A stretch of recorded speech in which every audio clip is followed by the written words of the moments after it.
Kia no tahi nei ki roto ia mata ki rira. Arahi nei, kia mata ni mahi, kia mata kōrero kia te tuki pai ai te papata, tākutu hia mai ki roto i mata. Kia toka harau ka ina tu nei kia koe kia toro atu tauri ngā tupai ki rima te ariki nui kui ngā wai hono i te pō.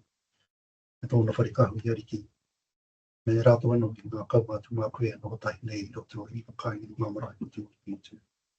O tēnei ki ngā tu nei kia koe te atua, ki roto te whakapono ko koe te kingi o ngā kingi.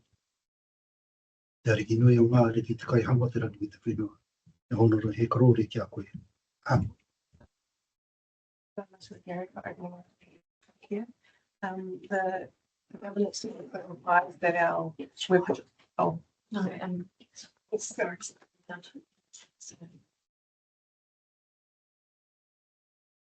a few technical.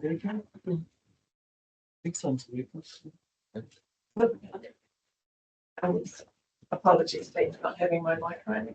The governance team have advised that we've got a few technical issues, so instead of live streaming the hui today, it will be recorded and then uploaded later to the website. In terms of the following, the next item is any additional or urgent items, which I'm not aware of. Any declarations of interest in relation to the agenda that we have today. I'll move again. Confirmation of the minutes. Are there any items of accuracy that the committee would like changed? All right, I'm happy to move the minutes. Can I please have a second? I will. The Adrian seconding. All those in favour, please say aye. Against, or are carried. The next item is my chair report. I'm going to take the chair report as read. I did also attend a few other hui on insurance, privacy, Waikato Waters done well, and artificial intelligence, but I'll save those for the next report. Do we have any questions or comments in relation to my?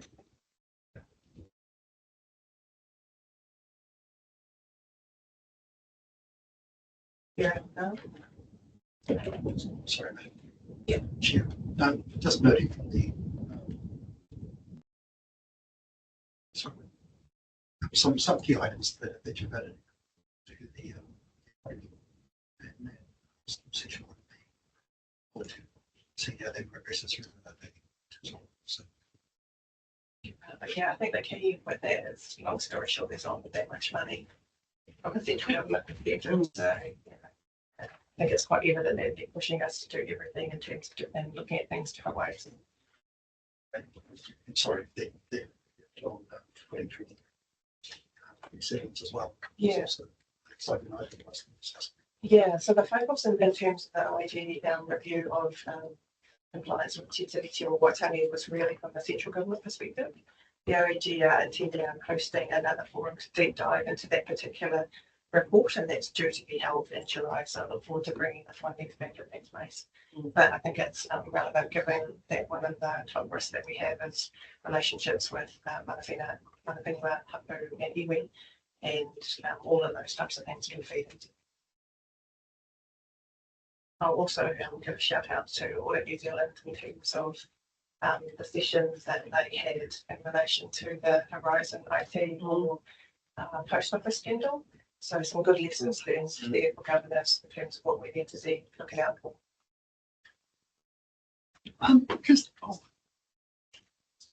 Just one question was that does the council have a formula, or do you know if the council has a formula to readjust budget? Because of course we can see that we're going to get less money. So, does it mean that there's a formula you're working towards using to make sure that, okay, we're going to only get this much to that issue and this much to that issue? That kind of thing. Sure, I think when I was going to be best to answer that, and an example might have been when central government changed their approach to transport or local. Yeah, kia ora, te mana. Yes, when we do our budgeting, and we'll start our budgeting for next financial year, will happen September, October this year.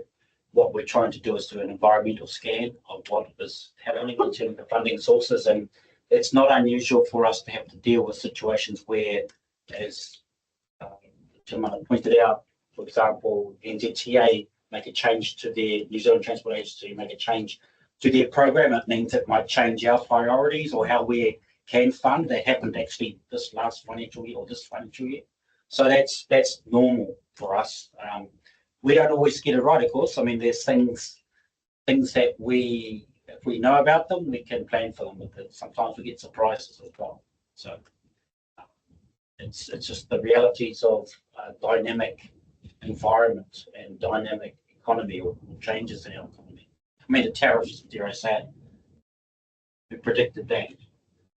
So At the end of the day, there's not going to be many lollies being handed. Yeah. If there are no further questions, I'll also make a comment that the governance team will send out our annual self-evaluation form. So I recognise that as a little bit early, and normally we would consider the form and whether we want to make any changes, but I'm taking a huge leap of faith here, and that we'll want to keep the survey to be consistent with previous years. And then The survey monthly. yes. Yeah. And then also an opportunity for us at the next time to relook at our terms of reference, given that we've had a committee that has been there for the triennium, and as a result of that, it would be good to get the lessons learned that we have stated over those previous. Yeah, that's great. No, thanks, JD. No, just wanted to highlight here the Audit New Zealand and that webinar and that tomorrow, just to note, and Renee probably already knows that actually with the project management webinar tomorrow, that because it's Council Day, we've got a whole of Council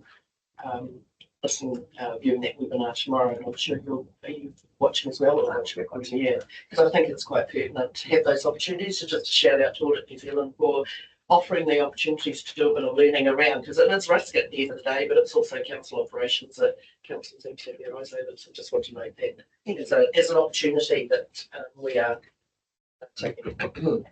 And that's also a relevant point given the significant capital program that not only this council but other councils will be racing over the next few years, especially in the water space.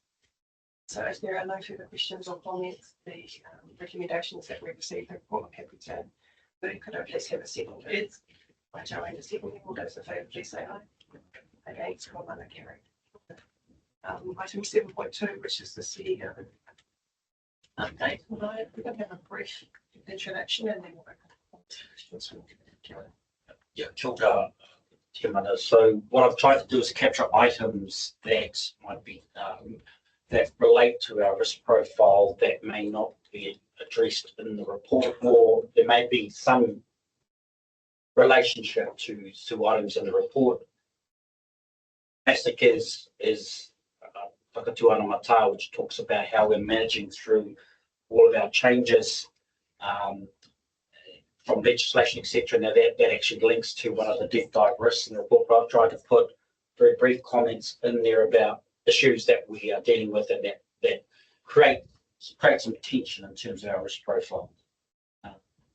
I would hope that none of these are of surprise to council, but to the committee, but I'm happy to take any questions on any of them.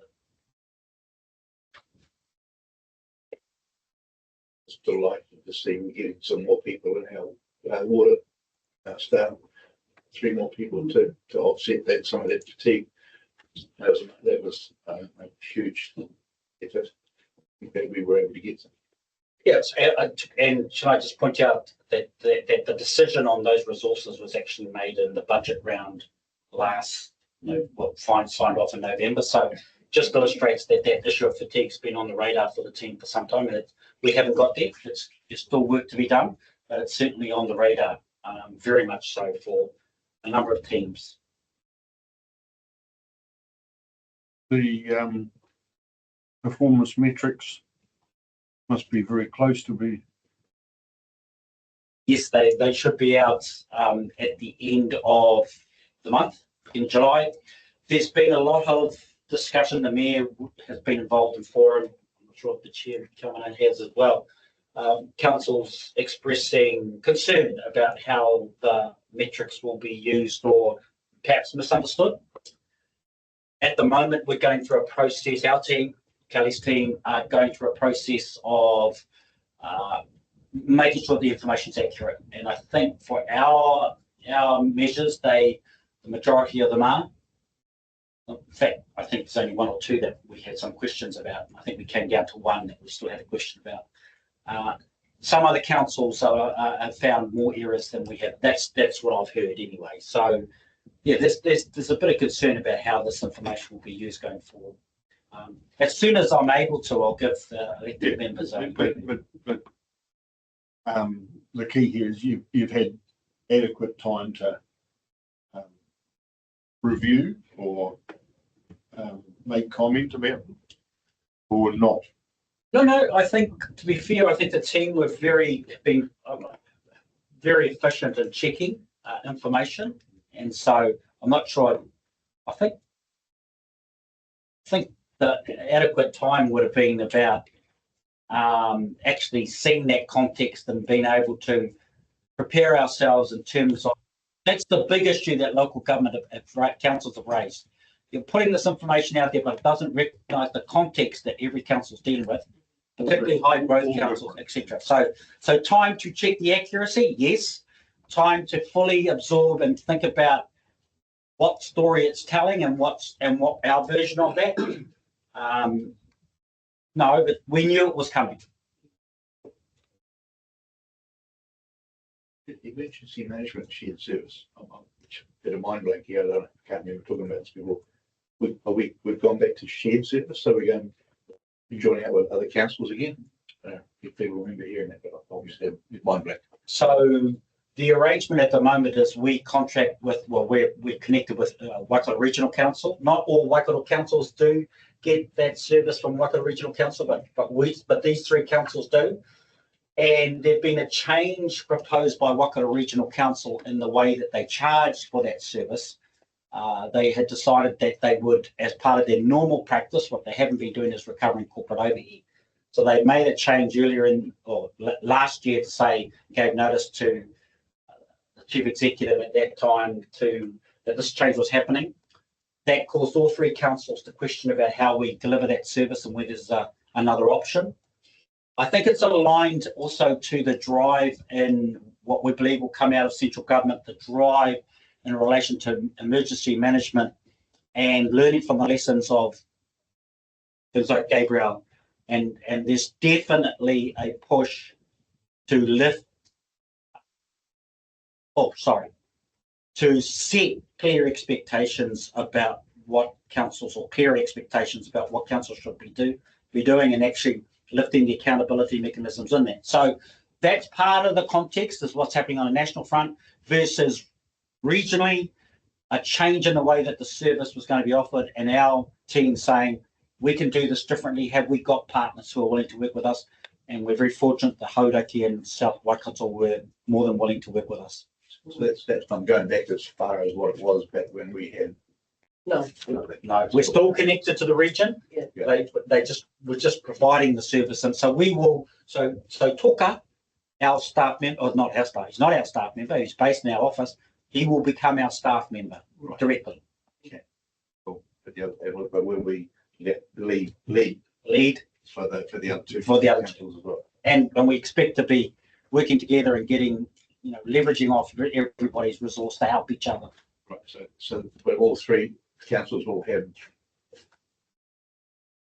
infrastructure in place, gear in place in all three places. Correct. Waikato Regional Council will be very, very good about this transition, very supportive.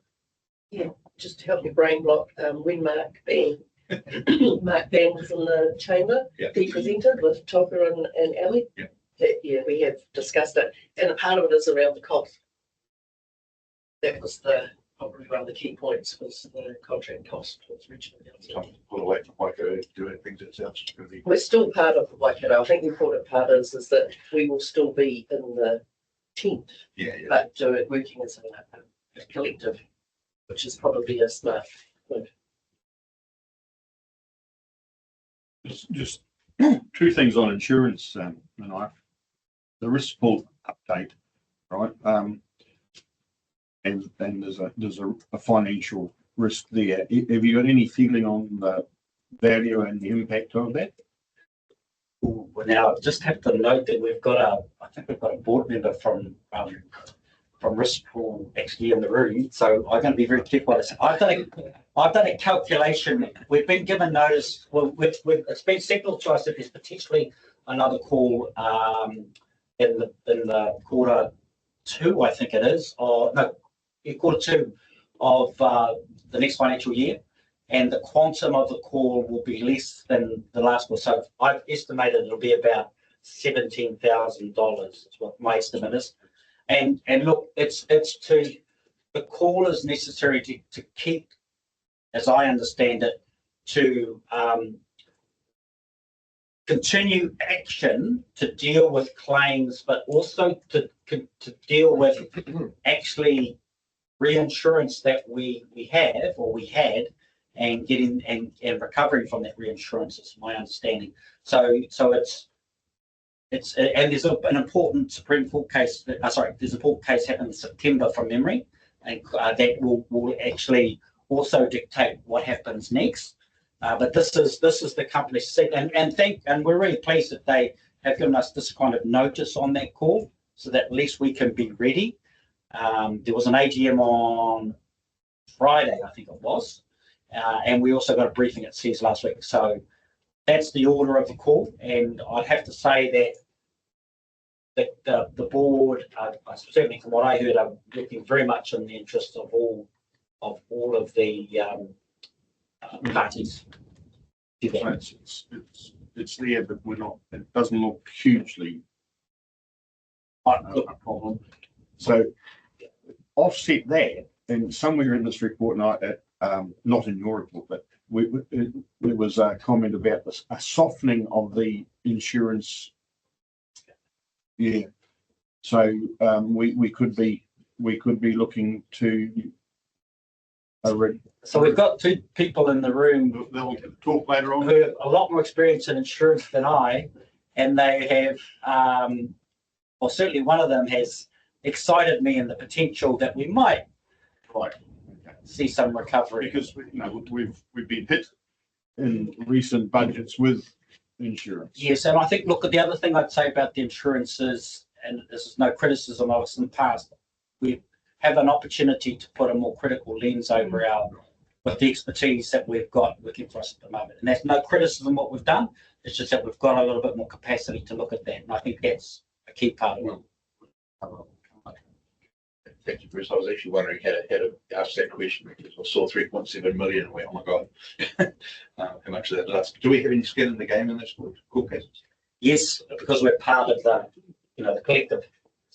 We're part of the collective, and We share our responsibility. well, that's what I was going to say. The fact that the company, the board is looking at legal action to enforce certain things of those insurers in English courts shows you that they are looking to act on our behalf. They're not accepting citizens. So they're trying their best to ensure that we get the most out of the coverage that we Um, just like a comments. So, this continues to be a really good template for informing this committee about what's going on in the process associated. So thank you. It's also good to see an update on the local water's done well for those that aren't as entrenched in it as Joanne and I. And given it's such a significant issue and risk, I'd like to see it being separated out somehow in terms of our work program. Whether that continues to be part of your report or future ready or an exclusive report. I look, it's a big piece of work. I would see that as being a separate report. Depending on what decision council makes at its next meeting, things are going to ratchet up quite significantly.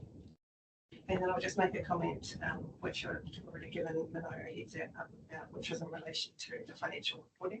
In terms of, I get that we're ahead of budget, but a lot of it, I do have concerns about a lot of that being due to federal funding, and our revenue is actually down. So just keeping an eye on that. And thank you for mentioning as well around the CapEx delays in terms of the Matamata wastewater treatment plant, which I'm looking forward to delving deeper into later when we get the update on the top list on that particular project. But nonetheless, thank you for your terms with a recommendation. We are to receive this report. I'm happy to move that. Please have a seconder. Mr. Gary, a seconding. All those in favour, please say aye. Against, all none are carried. 7.3, standing orders. We're going to take this item as read. Are there any questions or comments? I've just got a couple of comments, just because I wouldn't have been privy to some of the situations. So I think it's a great mitigation strategy in terms of how we being able to continue and having a forum, including those online. My question was, can a meeting be exclusively held online? And can a chair the hui online when other people are in person? And I don't know if they're linked or if they're separate. I was just maybe asking a question. Yes, you can. You can chair. There's nothing that excludes a chairperson from attending online. Also, we can run hui all online. We've done it in the past as well with COVID, which is why I think these changes came into place. Yep. I think if I can add, it was my preference was that it didn't become the default option for members, is that they really are expected to be in person unless extenuating circumstances prevent them from being present. That's basically the underlying view, and everyone agreed with that. So yeah, I think that because the thing is, in person is always you get a far richer debate and conversation around agenda items than you can online. So yeah, just to reassure you that yeah, it is not the default. That in person is definitely the preferred. You've got a 1, 2, and 3 on what the normal exclusions would allow you. As someone who chaired medical and COVID completely online, it's difficult, but possible. Yeah. And it's certainly better than not having a meeting at all. Yeah, excellent. Thank you. I see no other comments and questions. We have moving and Deputy Mayor James seconding. All those in favour, please say aye. Against, carried. Well done. We are now on to item 7.4, which is the review of top risks. Welcome Ken and Kelly. Sorry, welcome Kelly and Ken. But while you're coming, what I will say is I'm really happy to see the traction that the team has made in progressing our risk management journey. So thank you for all the hard work that's gone into this space. And I do recognise that it has created a lot of work for our committee members in terms of getting across the space. But when I reflect on our terms of reference, it's one of the things that we need to do. So if we can have a brief update and then open for comments and questions. I thought I'd just start by introducing Ken to the room. You've met Dave before. But Ken is from Ken Morris Solutions and Advisory. He was recently a GM at Waipa District Council and also the Deputy CE, overlooking a very large portfolio, including risk, finance, organisational excellence, and a number of other activities as well. So we are very fortunate to have him on board.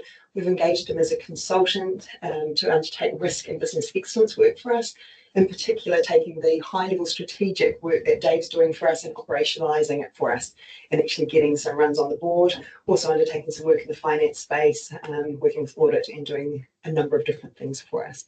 We've got him engaged, we've engaged him through till December at this current point in time. I'll hand it over to you, Ken. Okay, yep, so thank you, Kelly. Thank you, Chair. Good morning, Your Worship. Good morning, committee. Yep, good morning, auditors.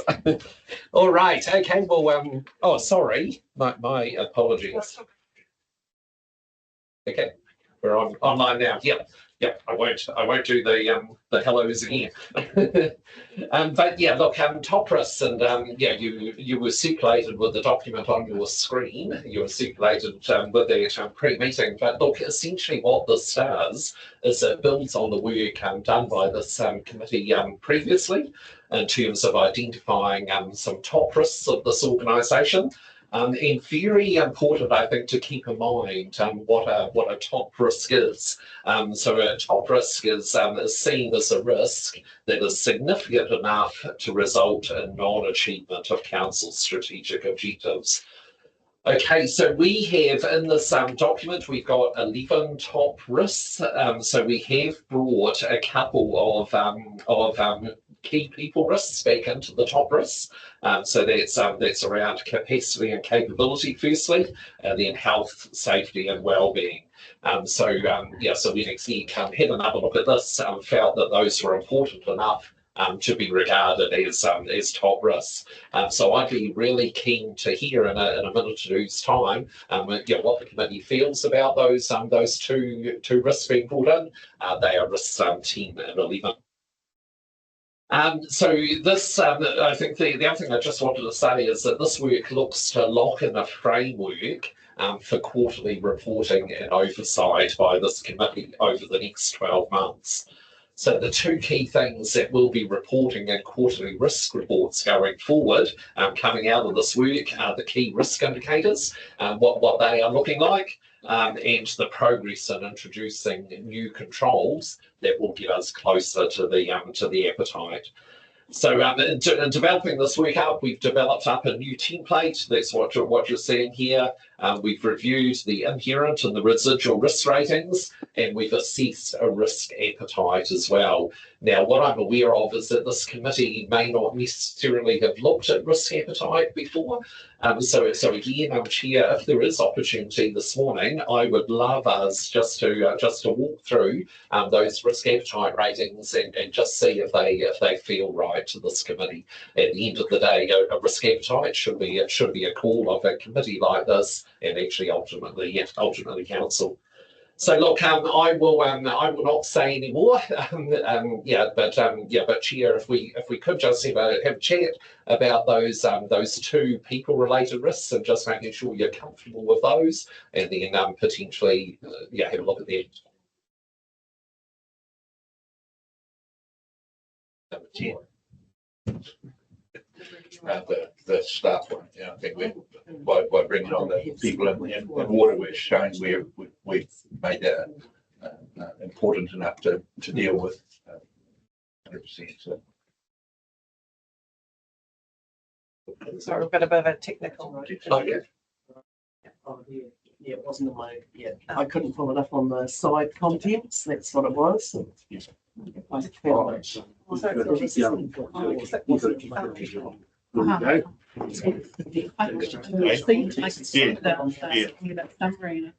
just to reconfirm, team, we are on item 7.4 review of top risks. It's starting on page 20 of 175. And what Ken is currently referring to is on page 22 of 175. We'll start with that space in terms of the summary of top risks. And the question that he is posing to us is that previously we had 9 top risks. The team have done some more work in this space and have identified 2 further top risks. One being ensuring workforce capacity and capability, the other being ensuring health, safety and wellbeing. So the first question is, are we comfortable with adding those 2 risks to our top risks for Matamata-Piako District Council? And the second question he is asking is on page 22 of 175. He's got the summary of top risks, and for each of those top 11 risks that are listed, he is asking us whether we are comfortable with our appetite in relation to each of those respective risks. So if I take the first one as an example, which is ineffective emergency response and recovery, we are saying that inherently, without doing anything, it's an extreme risk to council. Once we have put the current controls that we have in place, it is sitting at a very high rating, and the risk appetite that we as an organisation have done based on, I think, work that Ken, Kelly and etc. have done with the executive team, they're determining that that still remains, sorry, our appetite for that particular risk is very high. So I think that's given an opportunity for people to find the papers. Yeah. Okay, and so we had Councillor Kevin first, and then we'll come to Councillor Bruce, if that's okay. I'll just comment on number 10.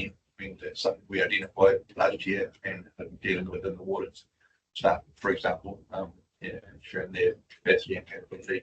And it was because of number 11 that we were referring to number 10. So I think those two are no-brainers, really.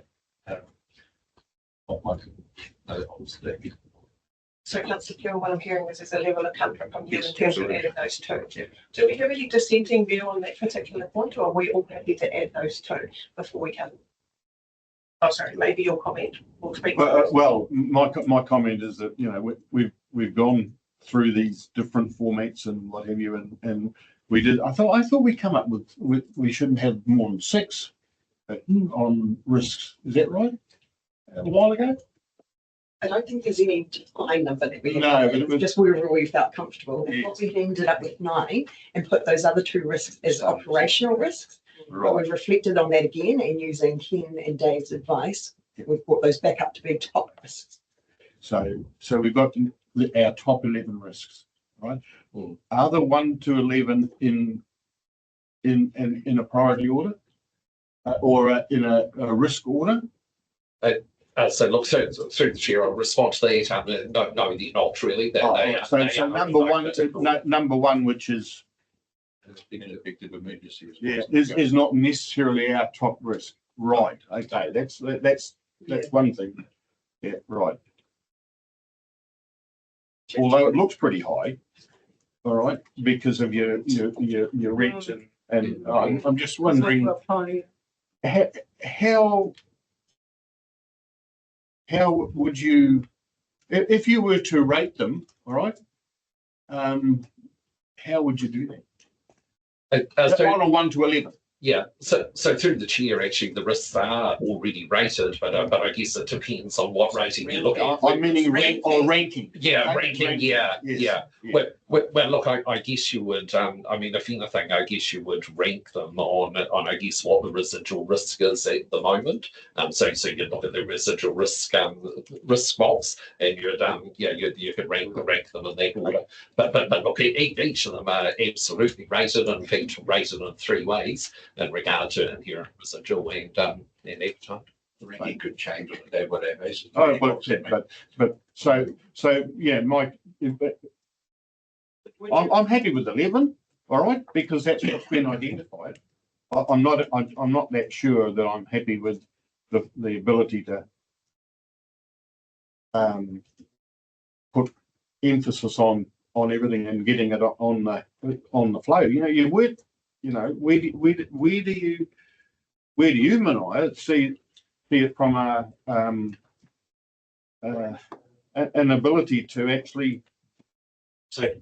So key part of this framework, of if I can say, the exciting part for me that we're getting to is actually translating all of these risks into tangible actions within our work plans, so that we've identified mitigations in each of these risk areas, and we're reasonably confident that they exist and sit in each of our operational areas, but we'll be putting a different lens over them to ensure that everybody understands the relationship between the control they have in their place. So that's just a quick example: information security and virus and software updates, how that translates back to the organization. So we're excited about this.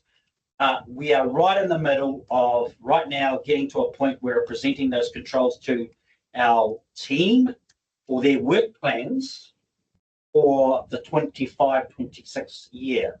And fundamentally what we're saying is these are our top 11 risks. This is what our council agrees and our committee, risk and insurance committee, agree. We have to make sure that these are on our radar and we've given them appropriate importance. I personally think that's doable because I think a lot of that's happening. I just like the fact that we can connect what people are doing in their operational areas to this risk and reinforce it. And you've got some visible evidence of how it's 100%. What I would say, if I can comment on this, because the comment has been made by the chair yesterday at a briefing we had, we've got a lot of our top risks are out of our tolerance.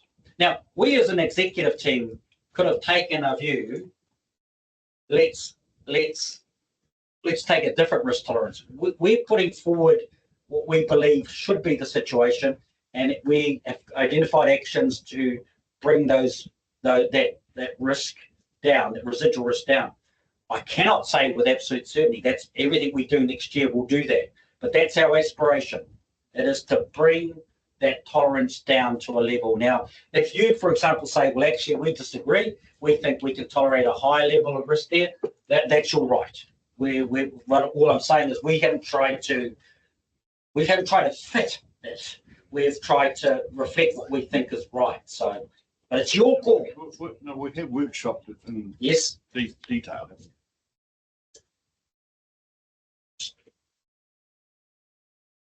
So I didn't hear any dissenting views in terms of adding the 2 additional top rows. So it looks like we're going to go with that. So the next main question that's been posed to us is, are we comfortable that the risk appetite to the respective 11 risks is in line with what we're thinking? So I'll go back to the first example, effective emergency response and recovery. We are saying that with everything we're doing, the risk is rated very high and our appetite for that is very high. Does that seem reasonable?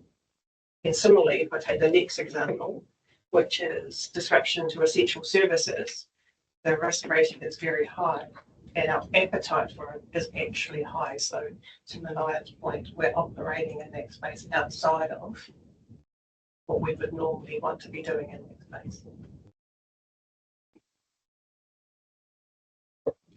So through the chair, and perhaps just the add on to that number 2, in order to achieve high, as Manaya said earlier, we'd be looking for those other priorities on the right hand side to come through business plans and be implemented and put in place, and that would potentially get us down to that high rating. So we'll look to prioritise some of those things to reduce that risk further. I would say in that space that I'm comfortable with the risk appetite ratings that we have currently for the top 11 risks, given that we have an executive team that operate in this space on a daily. And so from my perspective, they're more likely to know what the correct appetite is, but it does give us the opportunity when these are presented at each of our respective hui to revisit those. So this is not the last time that we will see these. Just from my understanding, if we look at that one there, which I can't even read here, but I know on the right hand side there, it's got the tolerance and it says outside of appetite. That's the one that is that the one that we should be really, it's outside of our appetite. Is that the ones that we should be? Yeah, so through the chair will respond to that. Look, actually, if you scan down through the document, you'll notice that quite a number are outside of appetite. I mean, that is simply flagging that while our appetite is high, currently we consider the risk is actually very high. So we really have to do those actions out in the right hand column to actually get into where the appetite is. And that's so I guess conversely, the one above it, number 1, we're actually saying our appetite is very high. We are very high, so we're actually saying we're within appetite. But as you scan down there, you'll see the majority of them are actually red. Yeah, it's just getting the understanding of the reading of it. That's fine. And then recognising that this is the first time that we've seen this, it's great to have it packaged up in this way so that we can actually understand it. Sorry, Russell Gary first. Just for my clarity, so starting at green, the last red, very highest. Orange, yellow. Oh, sorry. In terms of the colours, yes. So through the chair, yes. The highest level of risk is the extreme, the red. Coming down to rear, but I don't believe we've actually got in that space. So actually it's low, and you'll see that coming through in risk number 5. But in terms of cutting order of colours. Green, traffic light. There is a table somewhere in here which shows you.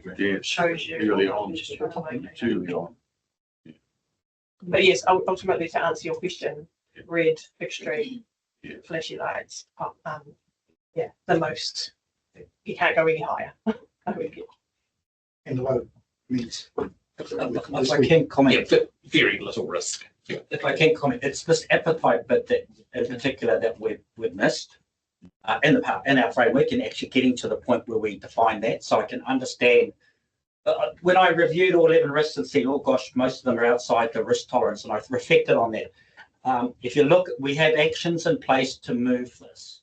Now, I think this is an iterative process. As the chairman has said, that we will bring these back. So we're going to do it. All the actions that we have, will be ensconcing those in our priorities for next financial year.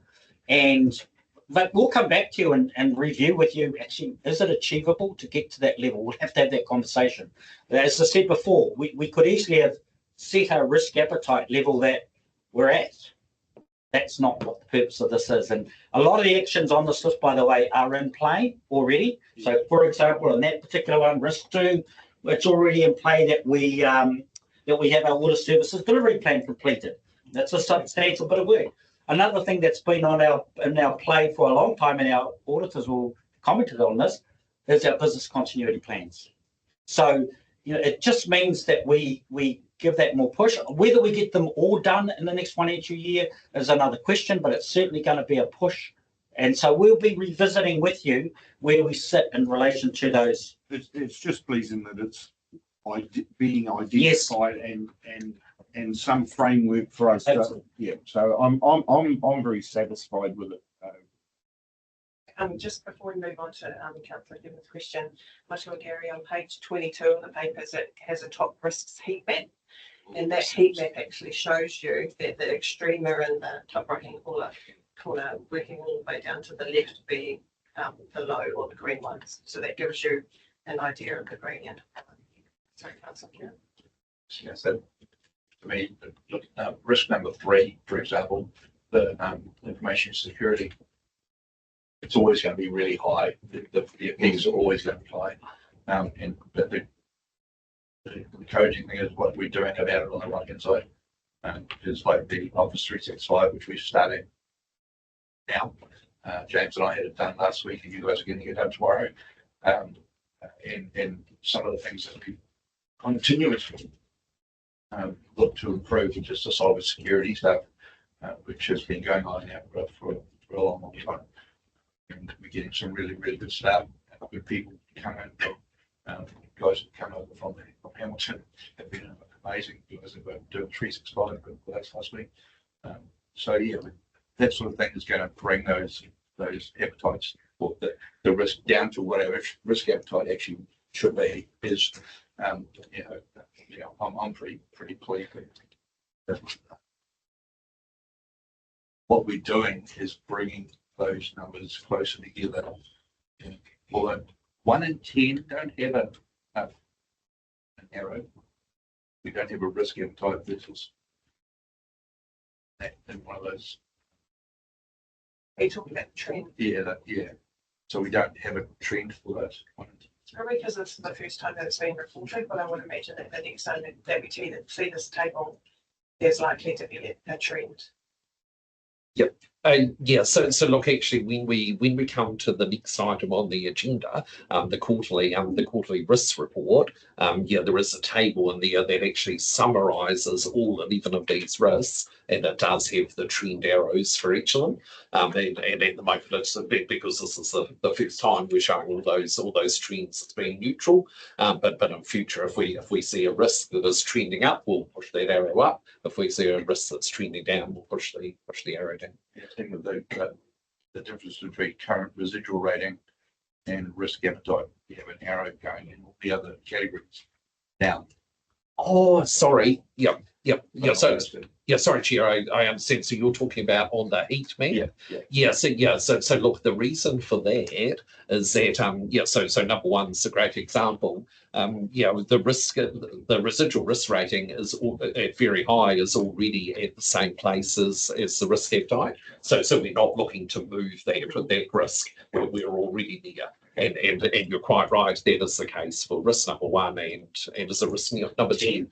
Yes, but all the others we're looking to very deliberately move the risk down. With those two, we're saying we're already mitigated those ones by employing staff for number 10, for example. Thank you. Yes. We get Matamata-Piako, Gary, and then Mayor Aiken. So we get these reports quarterly. Sorry, get these reports quarterly. How do we get to monitor the shifts, I guess, from one quarter to the next? And I guess the descriptive activities that's occurred as a result of those shifts. Is that where we're heading to the next quarterly report? Yep. Yes, I can talk to that. So the next item on the agenda is the quarterly risk report. So we will bring that to you every quarter, and yes, so it will show the heat map. It will show the top risk table, and it will have a lot of data in regard to these key risk indicators and how we're going with the actions over on the right hand side. We'll be presenting to you dashboard information in terms of how we're progressing here. So so you won't see it today, but you will see it starting from next quarter. I'm curious to understand where other councils are at in this process. Are we, are a lot of councils now facing this, or are other councils already well advanced in this space? Like, I just want to get my head around it, because it's almost like it's a beast in itself, and there's a lot of working behind it, and you sort of feel, well, a lot of councils have faced the same things when it comes to civil defence and tech. The whole lot. The whole, Everyone. well, not there'd be variances in a few of them, but just that basic operational stuff. Surely this is consistent across other councils. So if I could comment first before, because I don't think Ken would say this, I don't believe he would. Waipa were held up by the Office of the Auditor General as an exemplar on risk management. And from our perspective, we had the opportunity to bring Ken in to help us lift our game. Was too good an opportunity. So Ken might want to comment on where everybody else sits. Where we want to sit is where Waipa were held up. Yeah, this is a really good example of our processes, and are we behind the eight ball? Are we, early in the journey? And there's obviously earlier adopters. That's probably my question. I'll just make a quick comment first. I think in the next report, you'll see the level of risk maturity that's been assessed, which is showing there that we're at the 1-2 rating, whereas mature is more in the 5. Yeah. Just broadly, we're not in the exemplar space. No. However, You wouldn't be. However, we also need to ask the question of ourselves: what is the bliss point of the resource that we put into this? Correct. Right. And that's the other question when you read into the things. Yeah. Well, I would say is we don't want to be a 1. We want to progress from a 1 to at least a 3. So that's good. Good. Yeah. Thank you. Oh no, that's fine. Look, I just wonder if we do actually wait till the next item on the agenda when we do talk about risk maturity to answer your question. Yeah, and because we've got Dave Robson in the room who could probably provide a good insight into that. So I just want to make it really clear. We've heard it a couple of times. There are top risks here whereby the current risk rating is outside our appetite for the majority of them. I just want to make it really clear so that we all understand that, and that when we see their reports on a quarterly basis, we're asking the questions around how do we reduce the current risk rating to get closer to our appetite, but also recognise that sometimes no matter how much resource we dedicate, we may not ever get it to the risk appetite being the same as the risk rating. Just make it very clear. Sorry, I did have a question for Ken.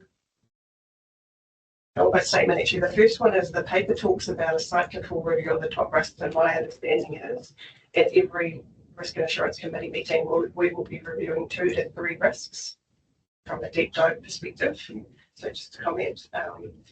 When a risk at the moment is outside of our appetite, so if I take in information security number 3, the current risk rating is extreme. Is there any action that you would recommend that the committee or the council take, given that the amount of resource that would be required to bring that in line with the appetite may be millions, if not tens of millions of dollars? Do you have any comment on it? Yeah, so look, yeah, thank you, Chair. Look, I guess in terms of what we're recommending there is that column out to the right. Yeah, so we're saying actually there specifically, this is risk number 3. Appetite is considered achievable. Bearing in mind the appetite is actually very high if the following mitigations are successfully introduced. And you can see what about 3 actions there. So this goes back to what the Chief Executive was saying earlier, what Manaia was saying earlier, that yeah, we're just about to begin a business planning cycle.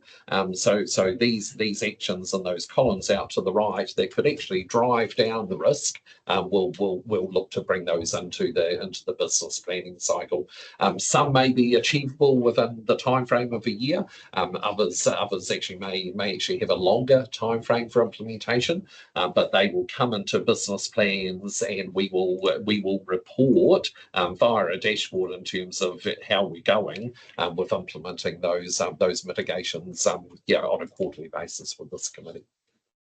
Thank you. And the last question that I have is, because there may be a gap, so we've got the top risks. What if there are any risks that are rated extreme that don't fall in the top risks? What is the process for them to be reviewed by governance? Yeah, so look, so that's a little bit tricky. So look, I've only been on board for a reasonably short while. Have put quite a bit of focus into these top risks because I think that's a great starting place. But look, we are working on redeveloping a risk management framework. In fact, we touch on that in the quarterly risk report.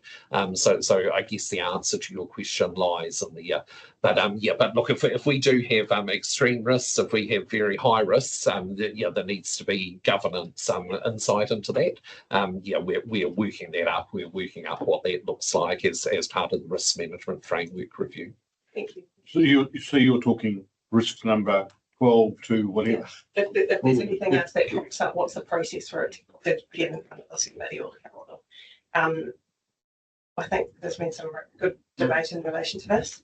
The recommendation is that we receive the report, we endorse the top 11 risks, we recommend that this top risk document goes to council for approval.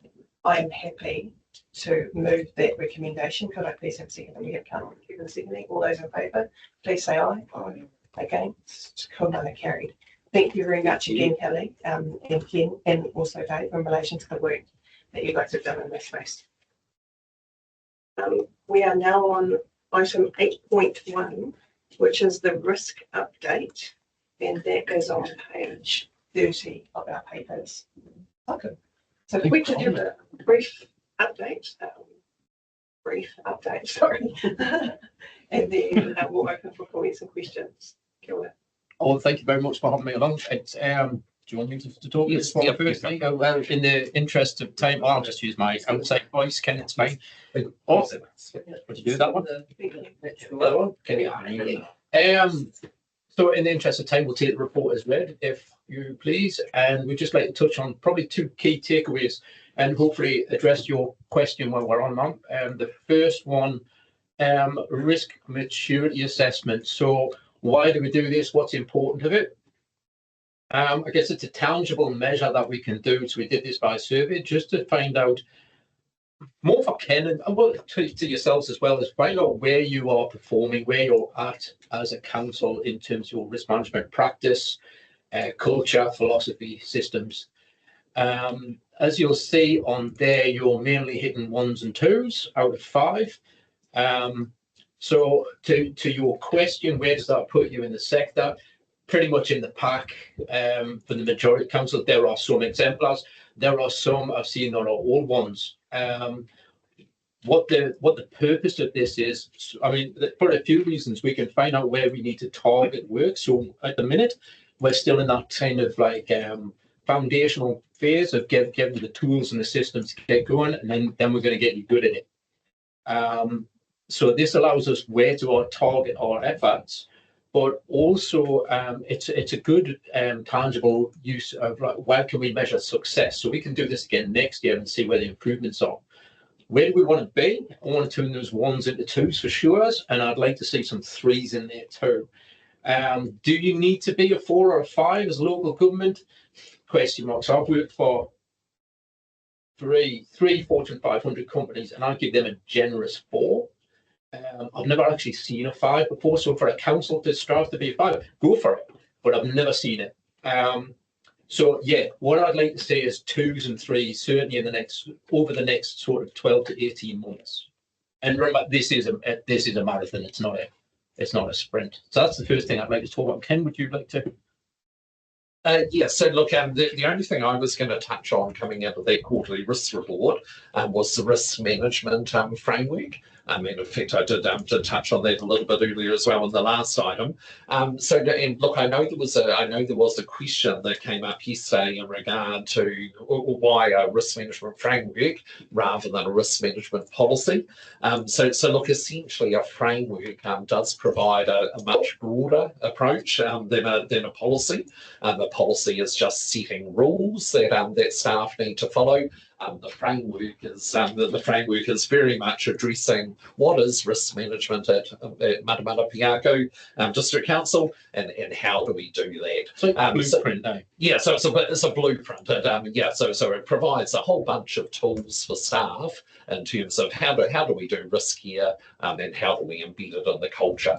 So look, I think that is the approach that we do want to see happening here. It's the approach the executive team wants to see happening. So yeah, those were just the 2 things that we just wanted to touch on in regard to the report.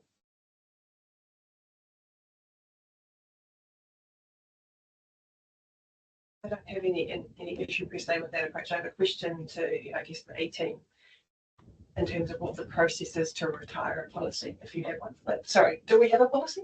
Risk management policy?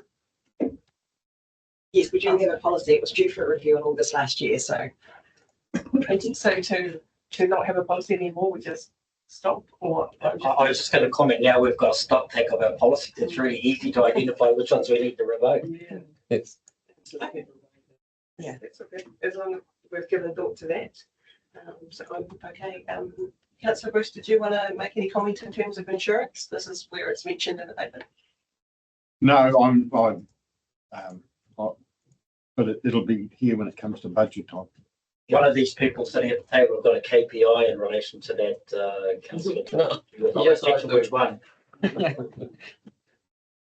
Yeah, I guess it's going to be really interesting to, obviously we've changed from an audit and risk committee to a risk and assurance committee, which probably changes the, that view around our purpose. I guess from a governance perspective, I'm interested to understand from elected members what our oversight or where we need to be to understand, it's like we always talk about what's the problem we're trying to solve. And I guess it's as from a governance perspective, it's understanding where the best bet, because there's always a financial cost.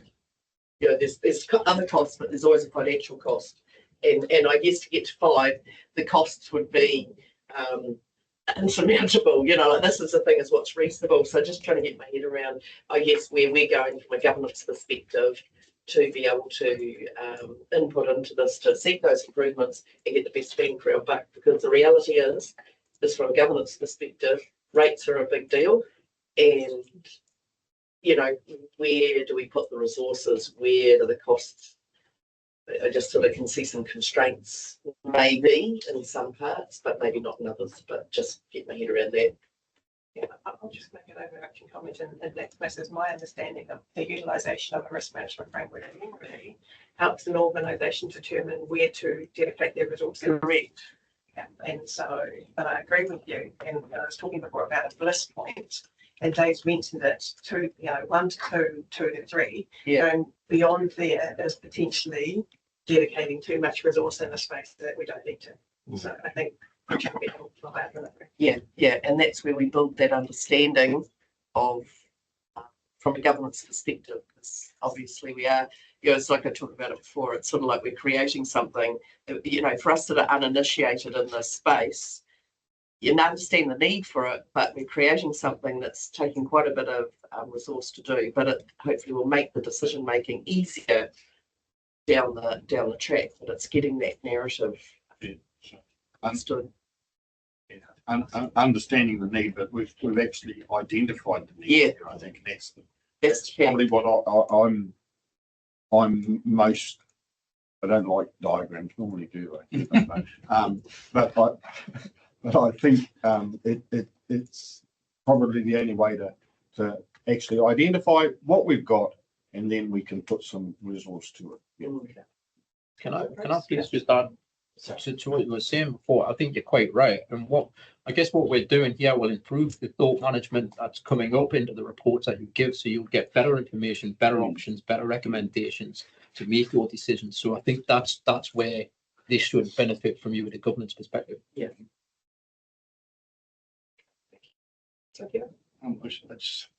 The problem with governance in this phase is that risk can be qualitative or quantitative. Quantitative, you can measure, you can see with numbers if something's happening or it's not happening. Qualitative, you can't.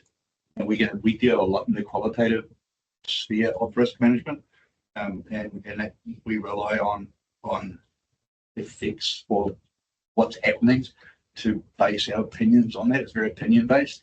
So yeah, that's the difficult part in governance to deal with risk management. It's mostly qualitative. Absolutely. So just a heads up, we're going to move into that space soon when we do stuff. Free warning. That's okay. Just a clarification for me, just on page 39, talking about the emerging district. I'm just wondering where the word opportunity fits into the framework of risk. An opportunity, so it's upside risk, which is obviously the doom and gloom that we normally try to report to you. This is where we say there's an opportunity. So we can understand. So this is a mark of maturity for yourselves as well. So we can understand the risk to the point that we can actually benefit from it or exploit that risk. That's the opportunity.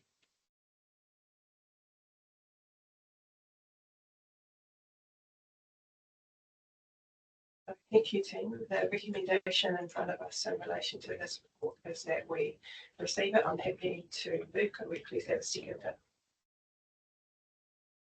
By Joanne seconding. All those in favour, please say aye. Against, Karen. Thank you, team. Thank you. The next item, which Councillor Kevin's been looking forward to, is 8.1. Sorry, my apologies. 8.2. Which is our first deep dive in relation to innovative strategic partnerships with Mana Whenua, Iwi, Hapu and Māori. And we're going to take the report as read, but do you have any brief comments that you'd like to make before we go deep into it? Yeah, I guess what I'd just say is this was a really good exercise for us to actually dive deeply into this risk, have a look at what we're actually doing in that space, what controls we've got in place, start to identify key risk indicators, some of which we need to do further work and actually think about how we're going to measure those throughout the year. We've also had a look at some of those controls, and one of the things that I did do when I was trying to rate the effectiveness was I actually looked at what are the opportunities at this current point in time.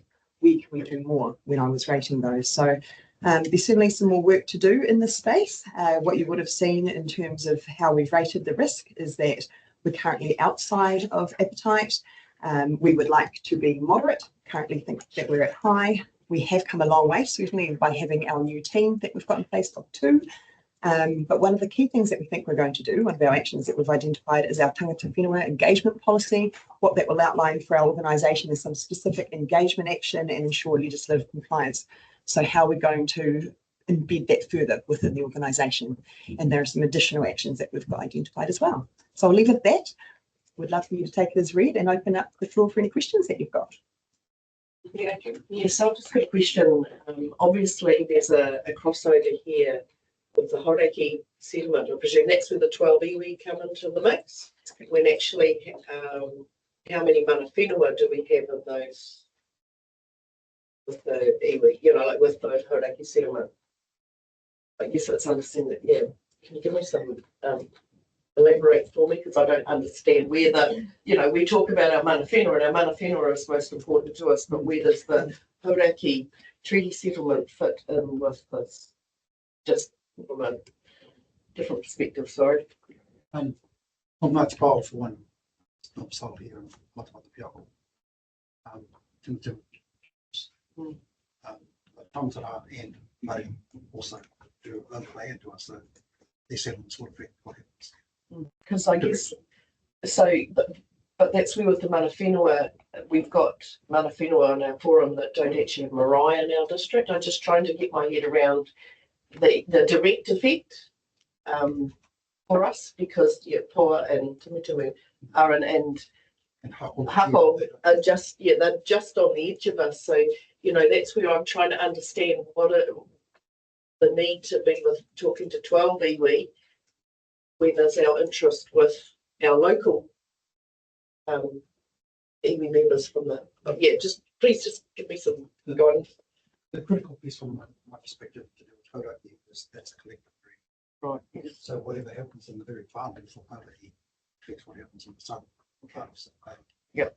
So what they decide to do up there will affect what the ones down the bottom here. Timothy will have an influence over some of these that they do, including water. Yeah. Water's So that's not how to get collective settlement. Other than the individual, sorry. I'm going to ask a blunt question, which I think was where it's going. So in terms of the mana whenua forum membership, the settlement of Hauraki, and I know that this, I'm only asking you because I feel like you're going to be the subject matter expert in the room, so my apologies for that. And I think the ultimate question will be, what will that do in terms of the constitutional reform? Do we know yet? My understanding is that the forum, as it's the current basis of operations, allows for other iwi to come into that forum as approved by the forum.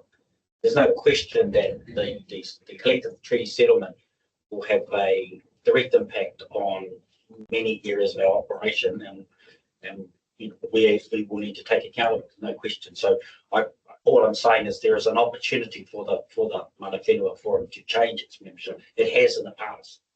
It has grown, as iwi have identified that they should be part of it.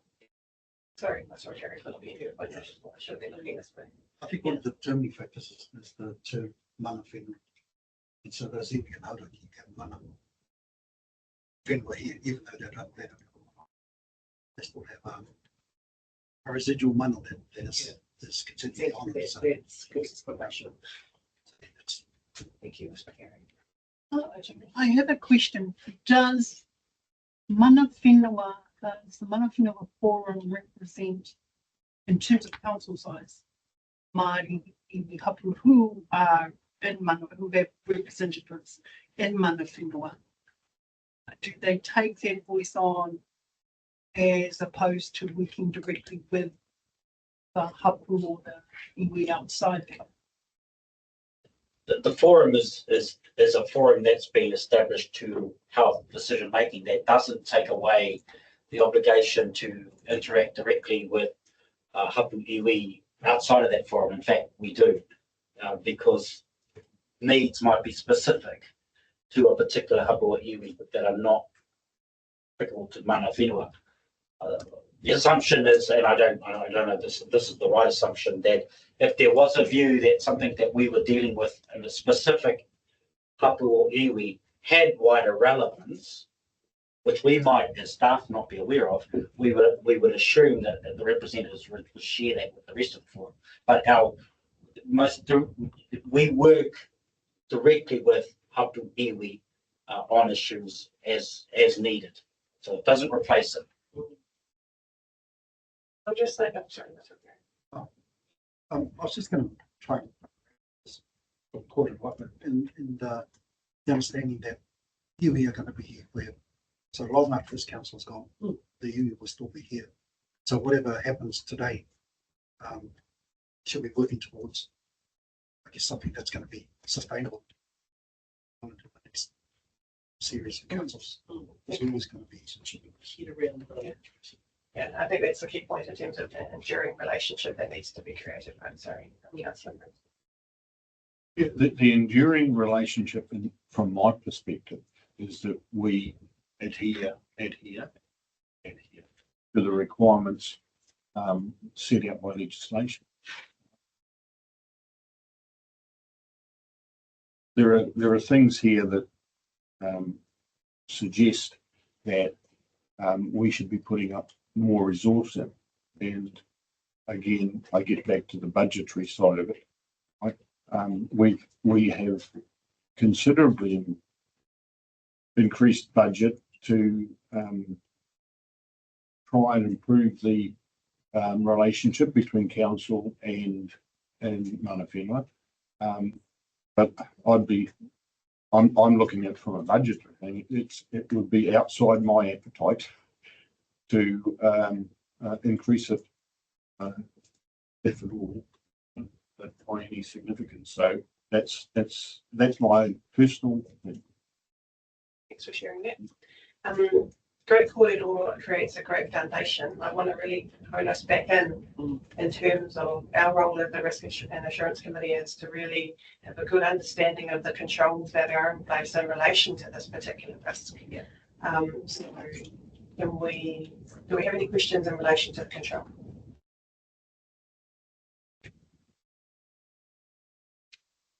I'll start with one thing while the committee's warming up. So one of the first ones that talks about partnering on key projects. And we talk about that we're going to involve iwi and Mana Whenua, and we've got early engagement. What is the actual control? Is it a person? Is it a policy? What makes us do that? I think that's what I was referring to in relation to the tangata whenua engagement policy. So actually having a policy in place that helps provide those guidelines, systems and processes of how we do things here.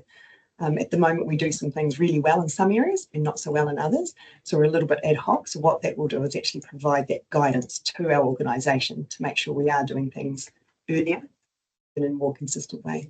Thank you. Appreciate it. When I'm thinking about Local Government Act, it actually triggers you to consult in relation to LTP. So I was just trying to understand what that control was.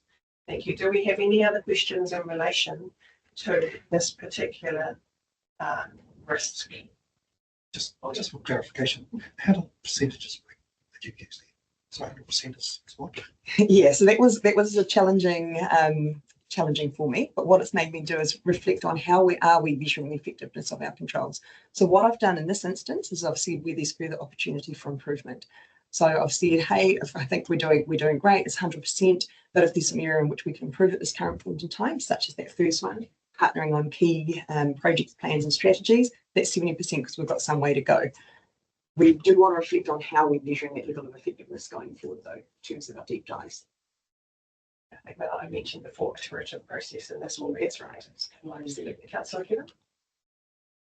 Real careful how I hit this topic. Finding the word partnership and how that affects a project. Partnering with iwi, I'm all in favour of that, as long as it doesn't become a break. It needs to become not an accelerator, but if we're heading towards the accelerator, it needs to be able to bring things to the attention of a project committee or a project team that allows it to move forward. And I think it's that definition of the word partnership that we are struggling with in many cases, and the committee that Bruce and I are members of, for example. It could be doing better. If you know what I mean.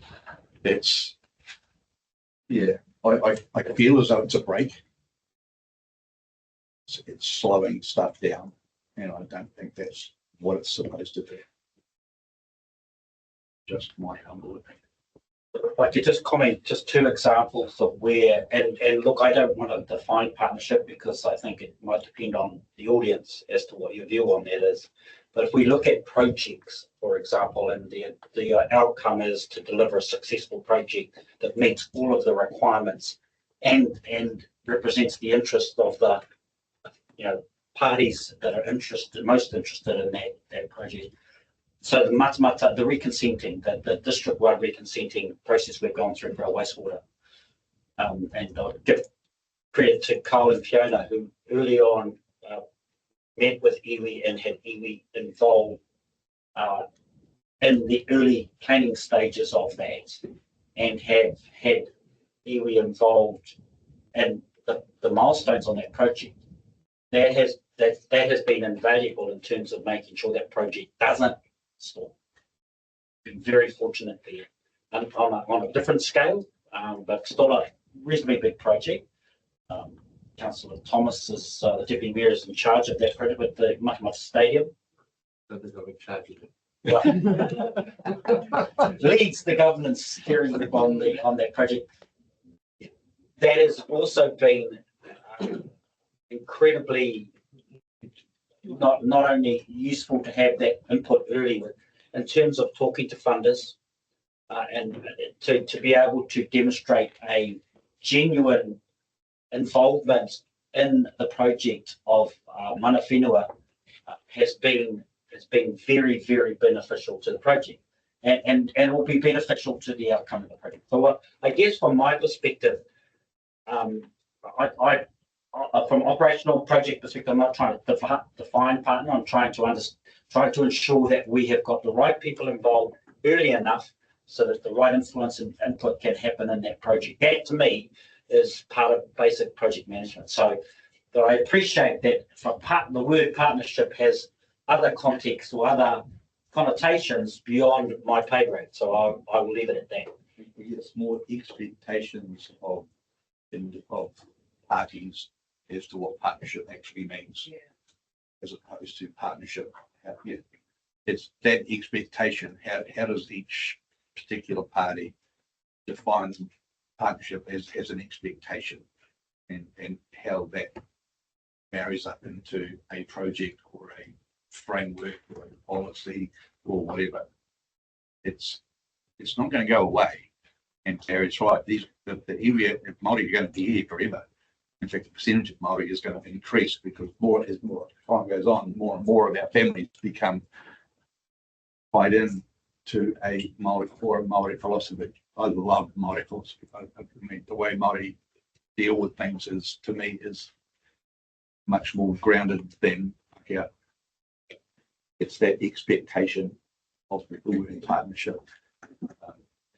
Gary can help me out with that. But it's kind of like we're butting heads all the time.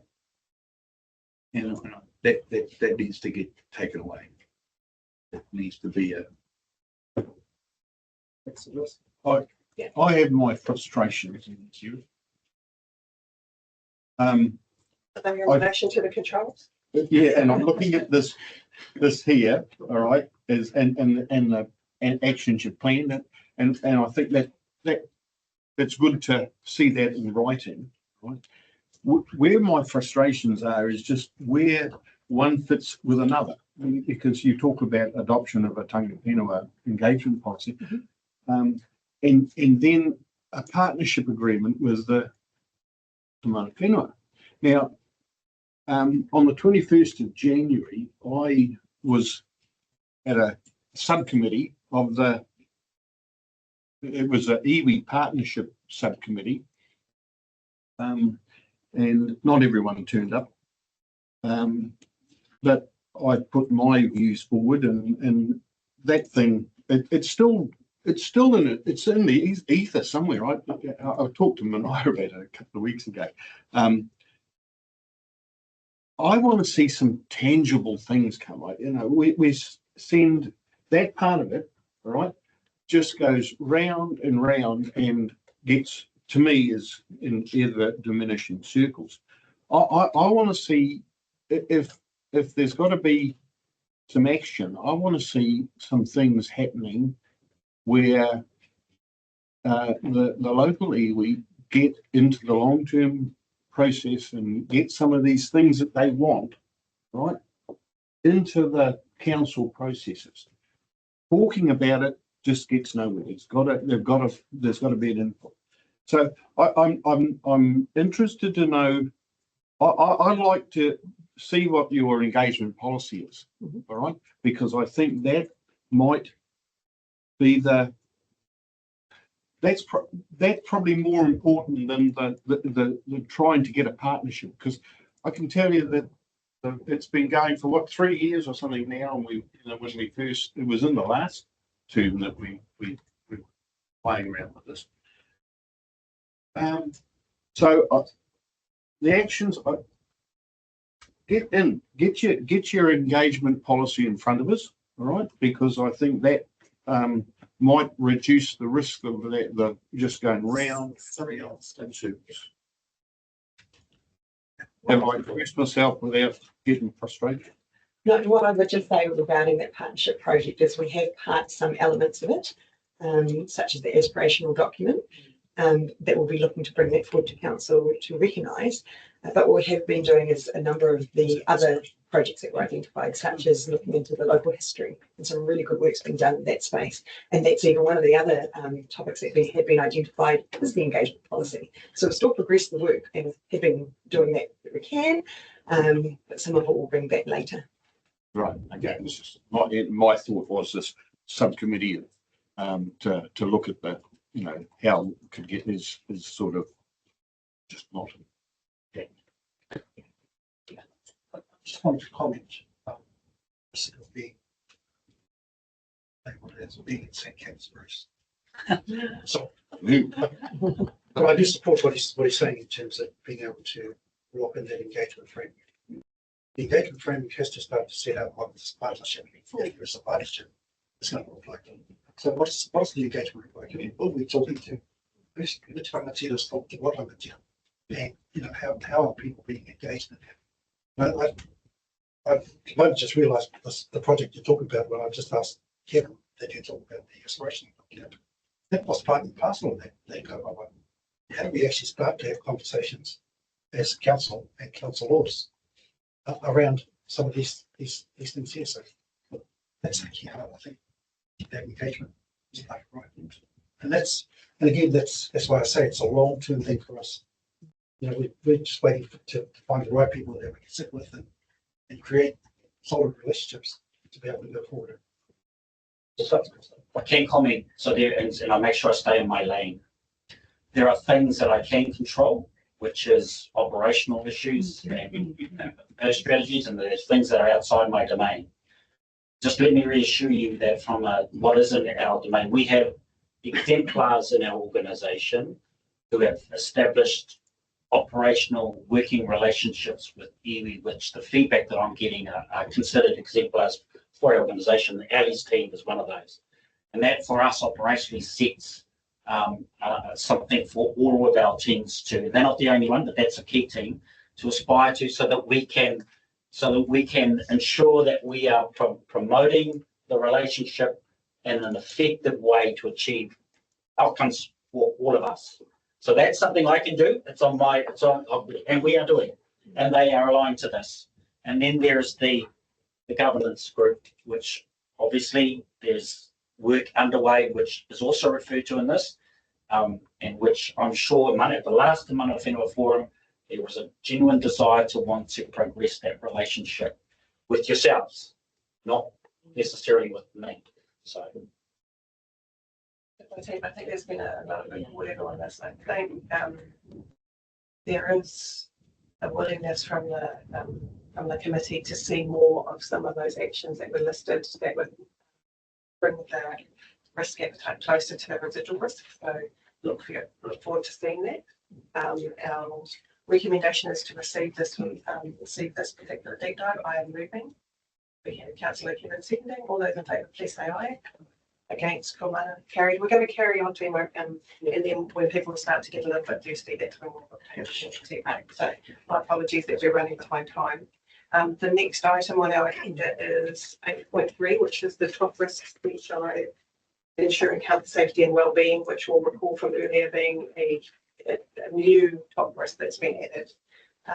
Again, we'll be taking as read, but if there are any brief comments, happy to hear them.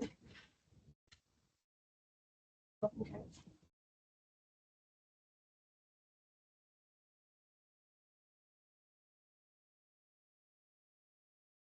Do you have any brief comments? No, I was going to say, well, I think we'll open the floor up to you. As you would have seen, the inherent rating is extreme. Currently, we see it as high. Ideally, we'd like to have it as moderate if we can. But this is certainly an area that it is difficult given the potential consequences of failure to keep our people healthy and safe. Thanks, Adrian. Yeah, I just think that the work that we've been building on over the last few years has been quite significant in this space. You know, and I don't think we'll ever eliminate all risk, because at the end of the day, people have a choice. And you know, it's like a white line down the middle of the road means that you can pass. Well, it doesn't mean that you should, you know, and so this is the same sort of thing. So I am quite comfortable with where these ratings are sitting, because it is a work that's been going, and this is something that we have been in front of, I do feel, for quite some time, and formalising it. So have to move if there's no further comment other than someone else. Yeah, you're making it, but I'm going to move it once. So Thank you, Adrian. be received. Thank you. Any other comments or questions from committee members? I'll start, which is when I look at the actions that are listed, and I think about the HSWA responsibilities in terms of eliminate and minimise, it feels to me like a lot of the controls that are there are administration controls. And so I'm trying to find the process whereby we went through eliminate, we went through, I can't remember what the hierarchy of controls is, so okay, substitute, isolate, engineer, and then we come to admin, and after that PPE. So I'm trying to understand what work have we done to move through all of those other steps before we come to these ones, which seem to be the majority admin control. You're absolutely right. That's not very well reflected in what we've got there. And of course, there is work that we do in that space. So we can reflect that better. So a good example would be if we're building a new wastewater treatment plant, a lot of time is spent on doing a HAZOP analysis and ensuring that the equipment is fit for purpose and safe and so on. And I think that's the area where we're going to really make a difference in terms of our future level of risk. It does happen slowly because the cost often is extremely high for good controls. I think over time, as technology improves, potentially it's going to become a little bit less expensive, some of those controls. So I think we're definitely working in the right direction there, but yes, you're right, that's not well reflected here. So we can look back at that again and see how we can reflect it better. Yeah, I was thinking about it. So if a risk, say, is someone drowns, your eliminate control is not to have a pool, right? But that wouldn't necessarily be a great thing for the community. So just nobody learns to swim. Yes, exactly. Or you have a pool, but you fence it off and nobody can come. So I'm just trying to understand that journey on the hierarchy of controls. So as governors, we're aware of the different steps that have been taken to arrive at this particular point. And the other thing which I bring up probably all the time is the focus on the critical risks. And so I think council will be more across it because you'll probably have regular workshops, but when it comes to fire, Joanne and I, we probably don't get access to that kind of lens of what's going on in that space. So, assessing our top 10 critical risks, how often, what are the different steps that we take in terms of the hierarchy of controls against each of those respective risks? Because I can see that we do audits, but when we do the audits, are we doing the audits in relation to the admin controls, which is far down the ladder, I guess. So anyway, I don't have any other comments in that space. So our recommendation is that we receive, and I'm happy to move. Adrian, would you mind seconding? All those in favour, please say aye. Thanks, cool, carried. And just because they're admin control, that doesn't mean that we're not appreciating that there's a whole heap of work that's going on in that space. It's great to see it.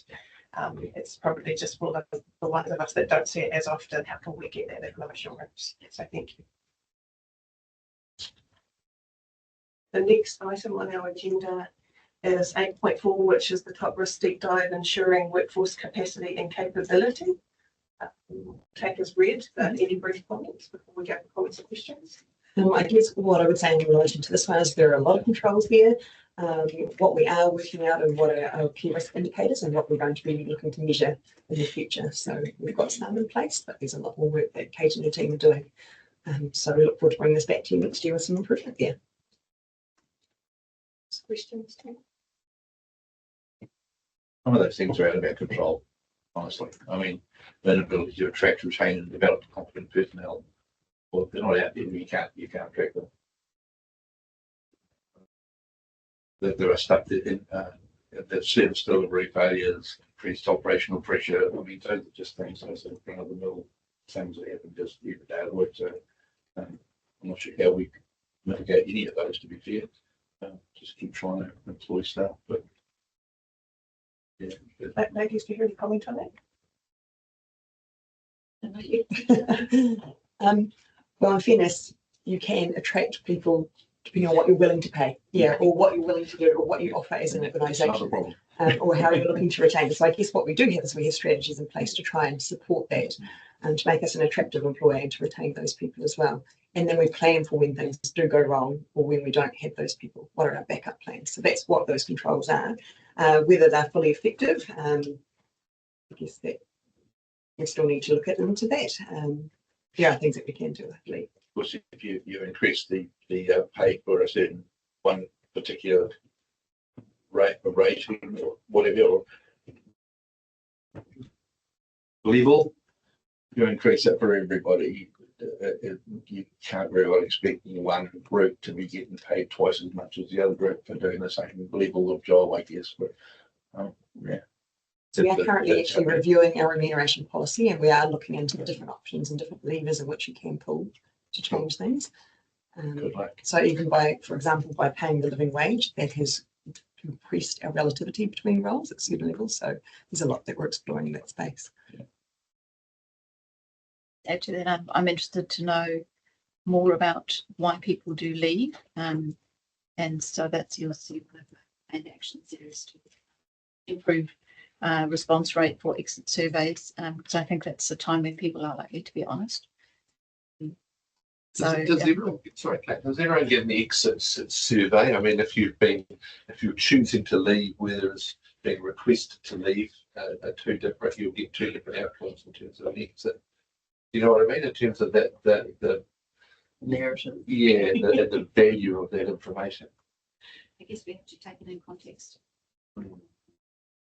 I think back to what a previous councillor, Mr. Goodcher, would have said something like this: is we lose good staff to consultants firms and then employ the damn people, but same people back for twice the price.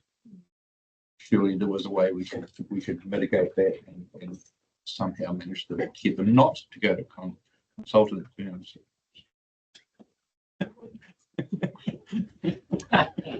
Not looking at anyone in particular. So this really speaks to Councillor Kevin's earlier point about quantitative and qualitative. So the hard thing in this space is having data that shows how effective we are at attracting people, how effective we are at recruiting people, and how effective we are at retaining people. So again, it's an iterative process. We will use, I would imagine, best practice techniques in relation to understanding that. Katie mentioned earlier about one of the things that you want to do. That'd be fantastic. Any other comments? Otherwise, we're going to move to the recommendation, which is to receive this particular deep dive. I'll move. Adrian is moving. I'm seconding. All those in favour, please say aye. Against, none carried. Thank you, team. And the final item, and no pressure, which is prior to morning tea, is item 8.5, the top risk deep dive in terms of reputation and relationships with community stakeholders. Welcome, Jenny. We'll take the report as read, but happy to have any opening comments. No, happy to take the report as read and welcome your comments or questions.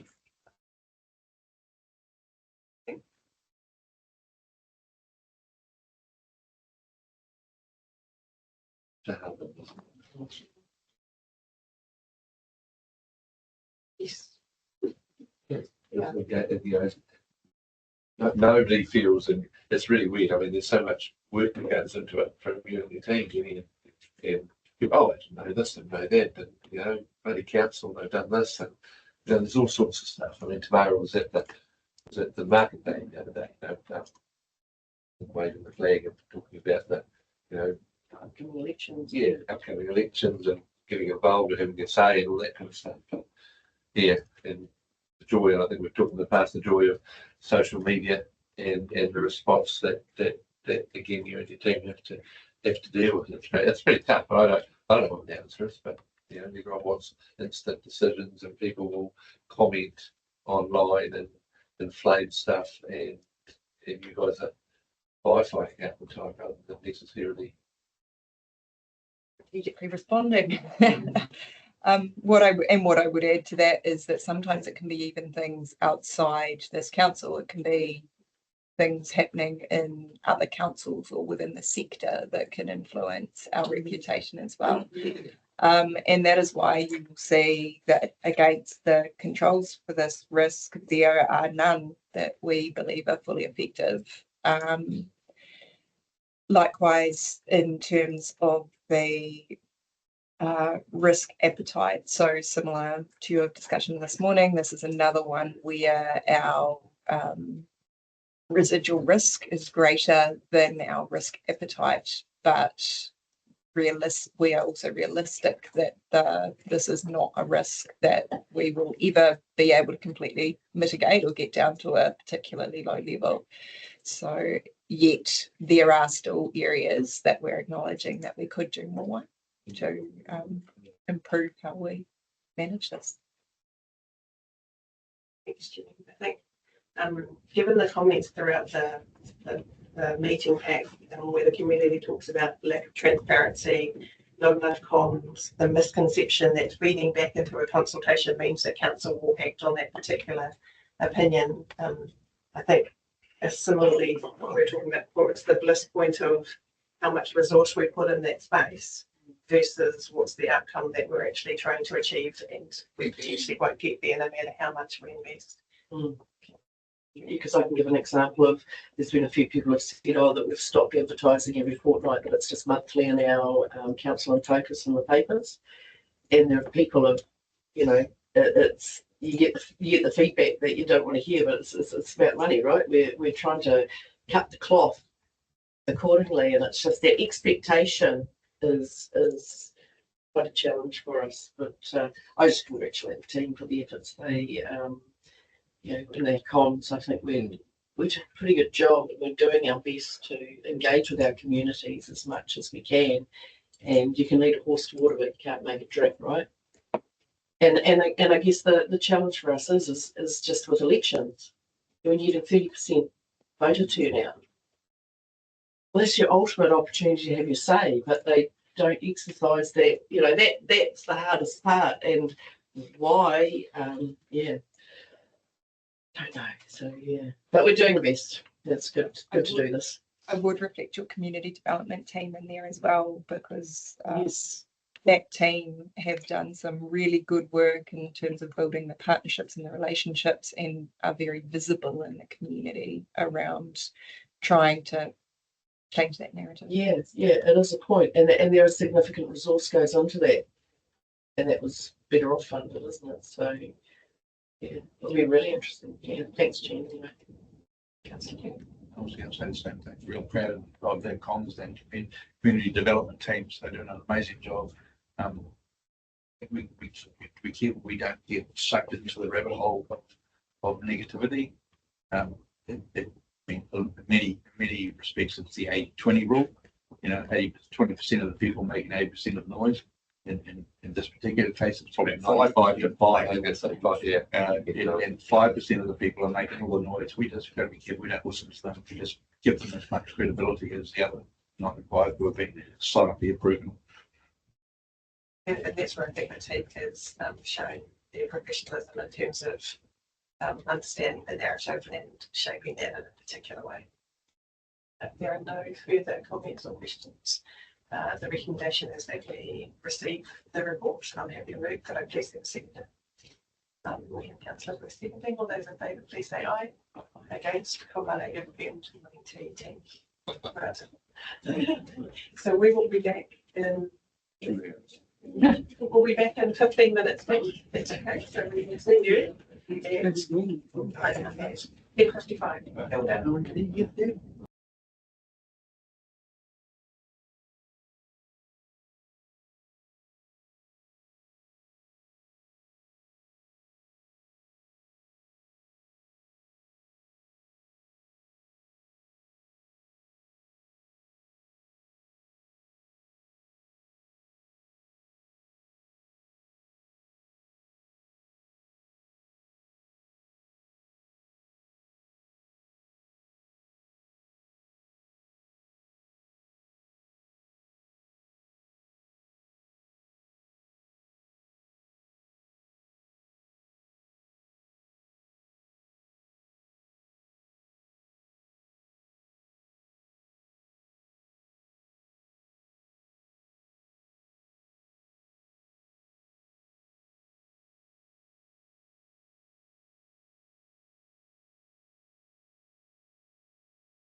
The disclosures and legislative compliance as well.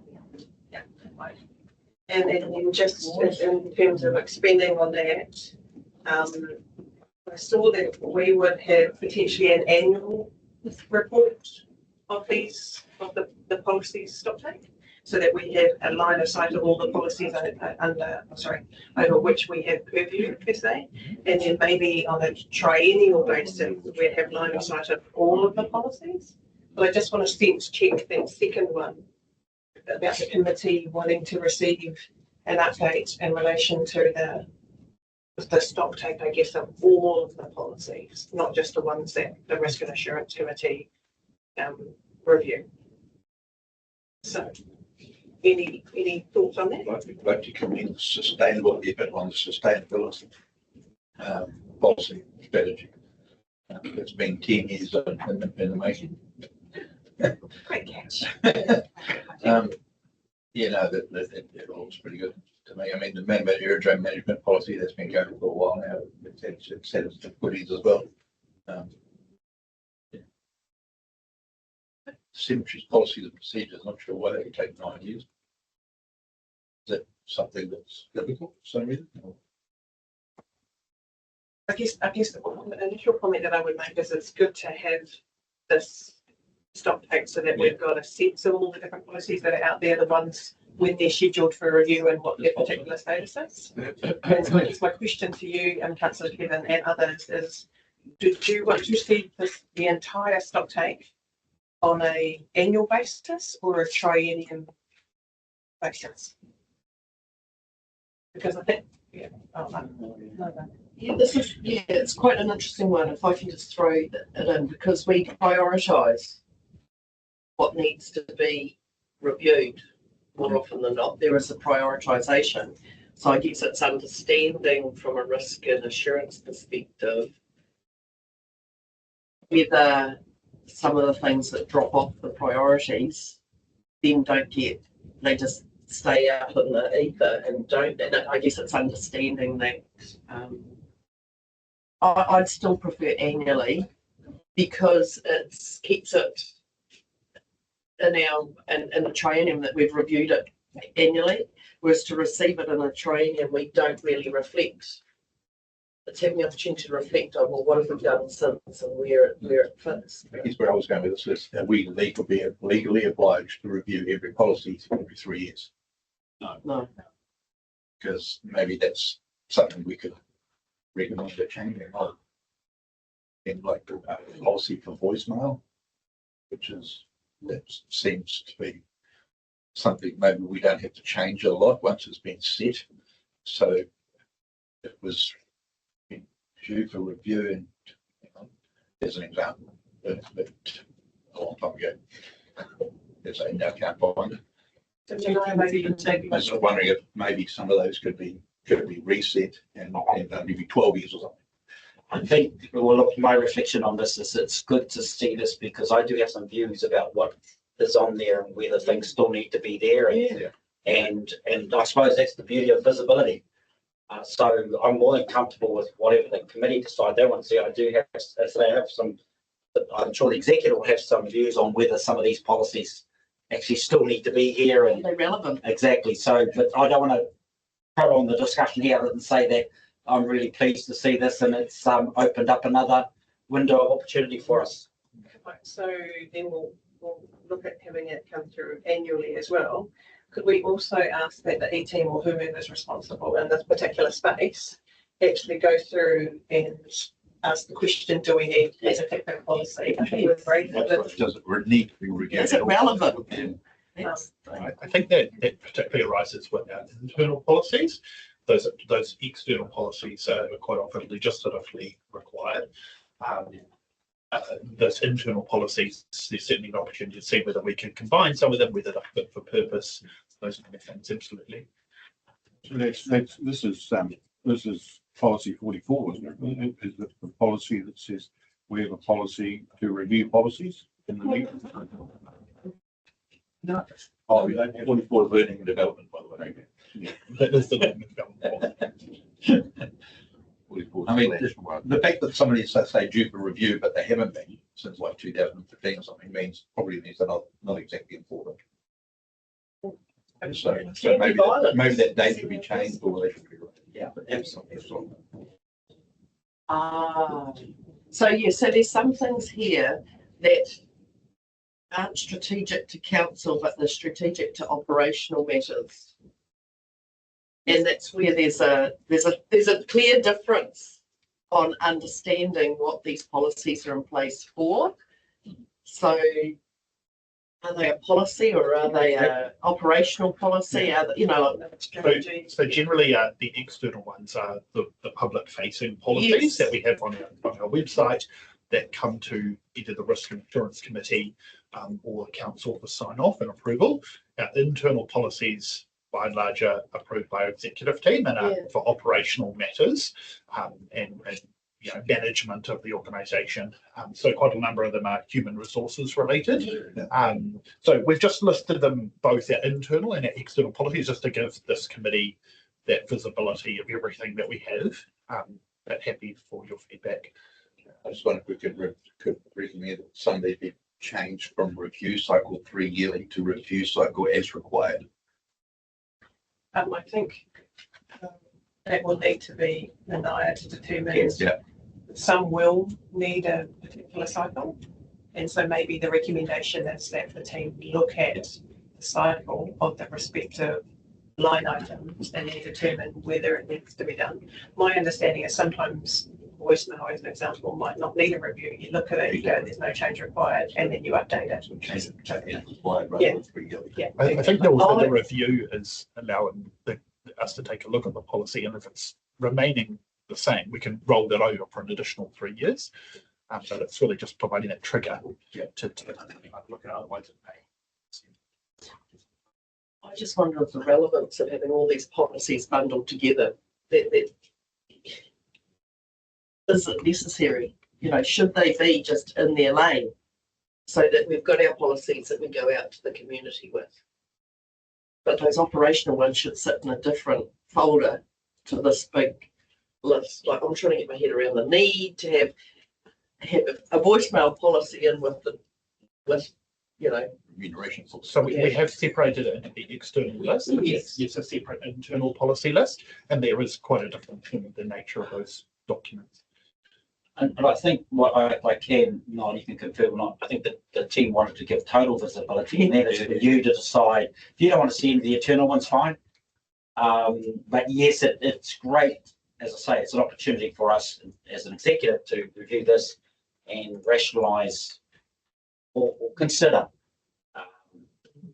review cycles, etc., and come back. So once we know what you as a committee want to see, that's good. That's great direction, but we'll still do work on the rest. So I guess the question comes back to the risks, and by us putting it with the, some of the remuneration type stuff and the staffing type stuff, if it's in the executive's hand and the management's hands, they will be looking at the risk of not doing and updating. So that for me, that's a sort of a responsibility that perhaps we don't need to have eyes over, but that there might be a report that we've done this and this because of da da da, and that's should be enough. Surely we don't have to be donkey deep in it all. How can we find a way forward to streamline this to make it functional and relevant? Yeah, just So there should be a directive that you Yeah. have it streamlined to be functional. And what was the other word you used? well, it's just the relevance. The relevance. Whether the streamlining is Yeah. relevant to the. And I'm sure Noel and his team can put that together. Well, just with management. So what would drive me to be, for example, on any of the policies, is there a link to risk? So if there's a policy that, for example, procurement's been identified as an area of focus, so that is something that I assume that you do want to see. So we can put like the overtime policy. I don't imagine you want to see that. No. So we can apply that kind of lens from our perspective, but I think the team have say they're inviting your view on that. If you're saying to us, if you said to us, purge this list from a risk and assurance committee perspective that reflects our responsibilities in terms of the terms of reference for this committee, we can do that. That gives us our direction. We say it's about exposing it to you, and then we can go from there. So we have identified here the policies that we have identified that come to this committee, and we bring those up on the cycle that's required. What the stock take is just simply a list of everything that the council has, whether it comes to this committee or otherwise, just to give you that sense. But in terms of us reporting back the stock take, what would you like us to be reporting going forward? Do you want to see the complete list, or more focused on what is within this committee's charter? We'll go with Councillor Bruce first, then Councillor. Sorry, didn't you? Oh, look, If you don't have any comments, we've got that RAC approval review, right? Which is, so we know which are ours, right? The others, just of the rest of them, is just of interest, really. So I'm happy to see them all. I'm happy to see them all. Happy to see them all annually. That's fine. I just would like the review periods changed. It's interesting to see it there. But as a risk and assurance committee, so things that are risk based, obviously we want to see. Maybe there could be itemized out. I kind of disagree with the overtime policy, by the way, because that kind of affects health and safety. And I guess the connection I would make is we have a significant risk that we've got on regarding, our staff, and we've just done a deep dive into it. Yeah. And so the policies like that are one of the mechanisms we have in place to. those ones, some of the ones we want to see. Well, all I'm saying is to you, because that's us implementing and trying to manage risk in relation to that significant risk. So, yeah. Well, I will also say in terms of the ones that have been attributed to the Risk and Assurance Committee based on our terms of reference, is we will actually see them coming through via the work program across the 3-year period. So those will be covered off there. It's just the sense of, do you also on an annual basis want to receive this entire thing just to get a sense check of what's out there and how we're tracking?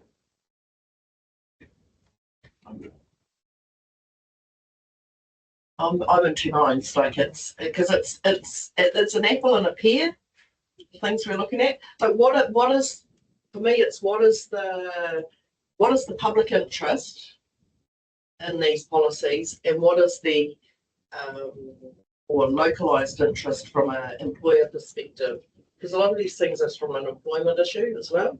So I just don't know that, like I'd rather separate it out as two tables and have to see it, but not listed in this way where you've got dog control policy and with everything else. So I just think there's a relevance thing here that I think if we could pull it down to, or am I just backing up the wrong tree? Like Dogs barking.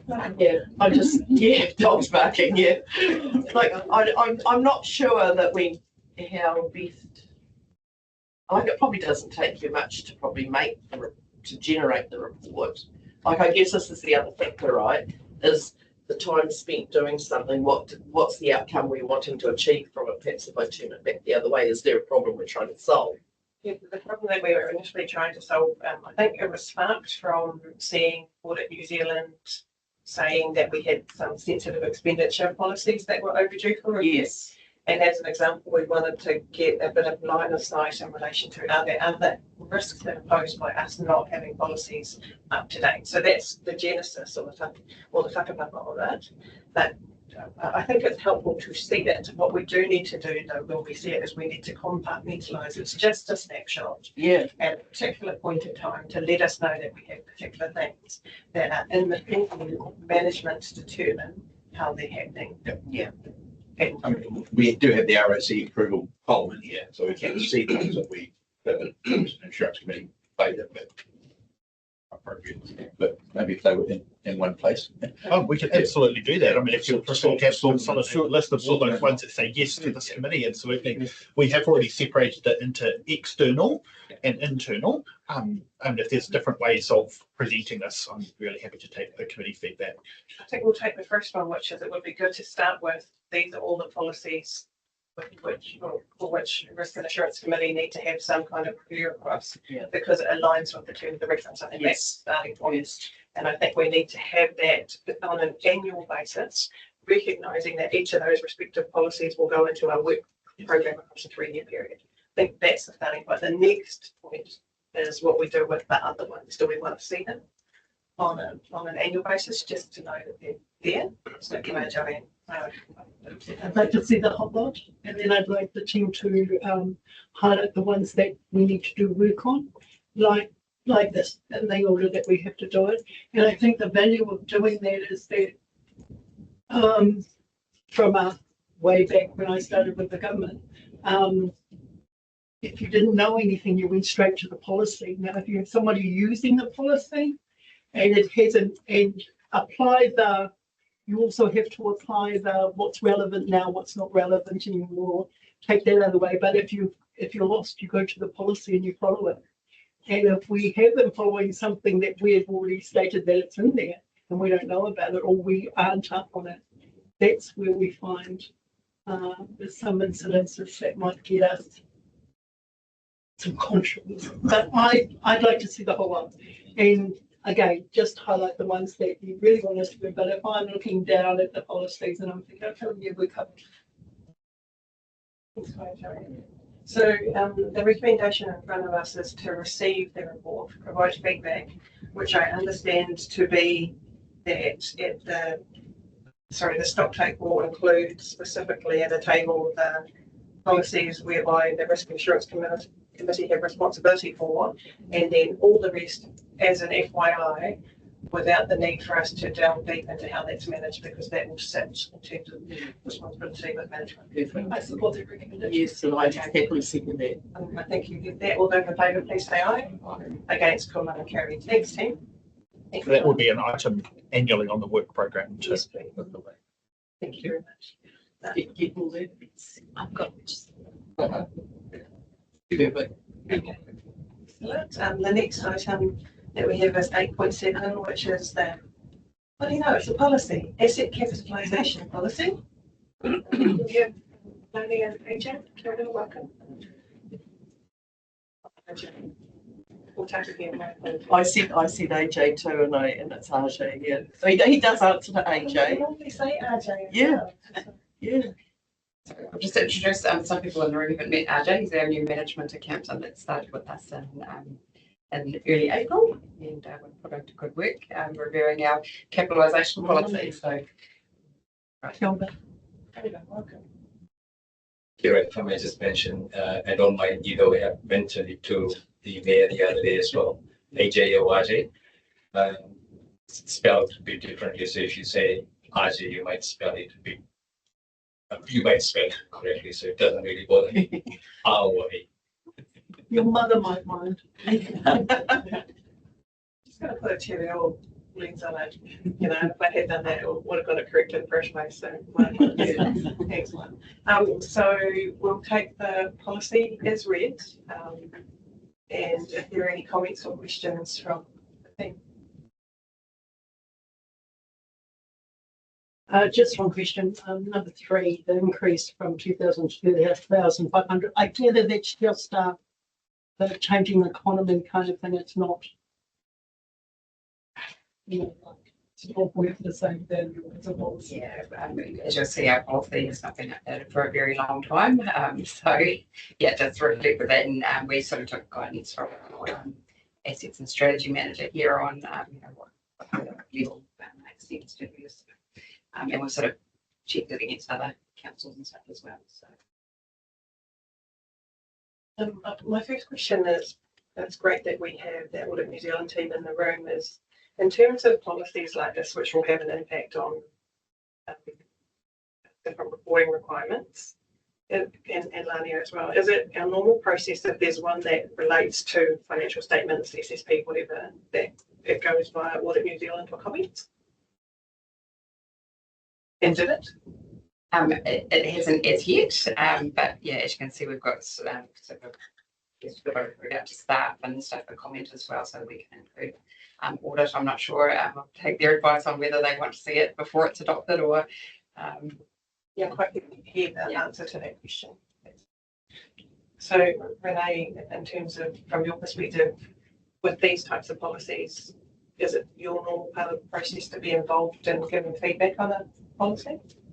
Not generally, no. Okay. So we'll check when we come for audit, but I mean, if there's any question or anything specifically, we're welcome to run it past us before you adopt. I've got a couple of practical questions because I was trying to wrap my head around how this one would work. So WIP is covered elsewhere?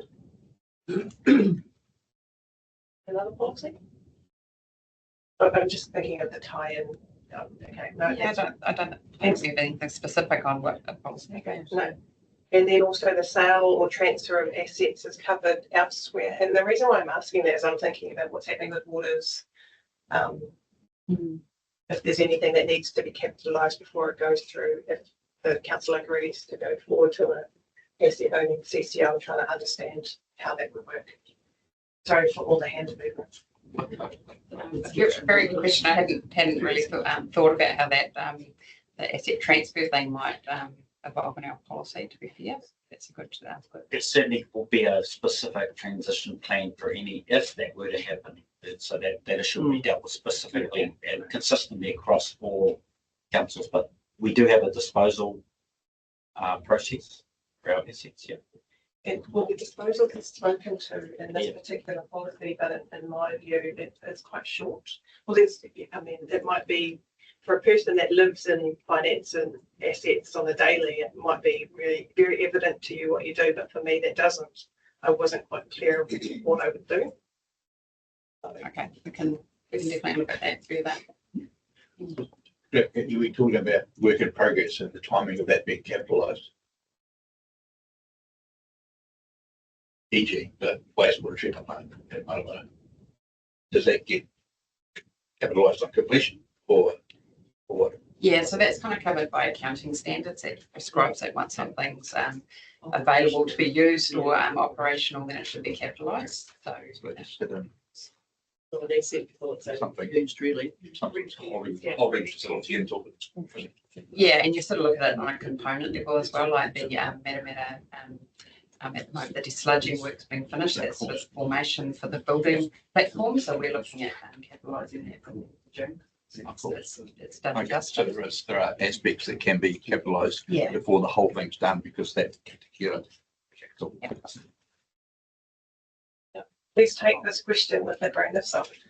So with the update to the policy, will that mean that it will help us capitalise assets for only?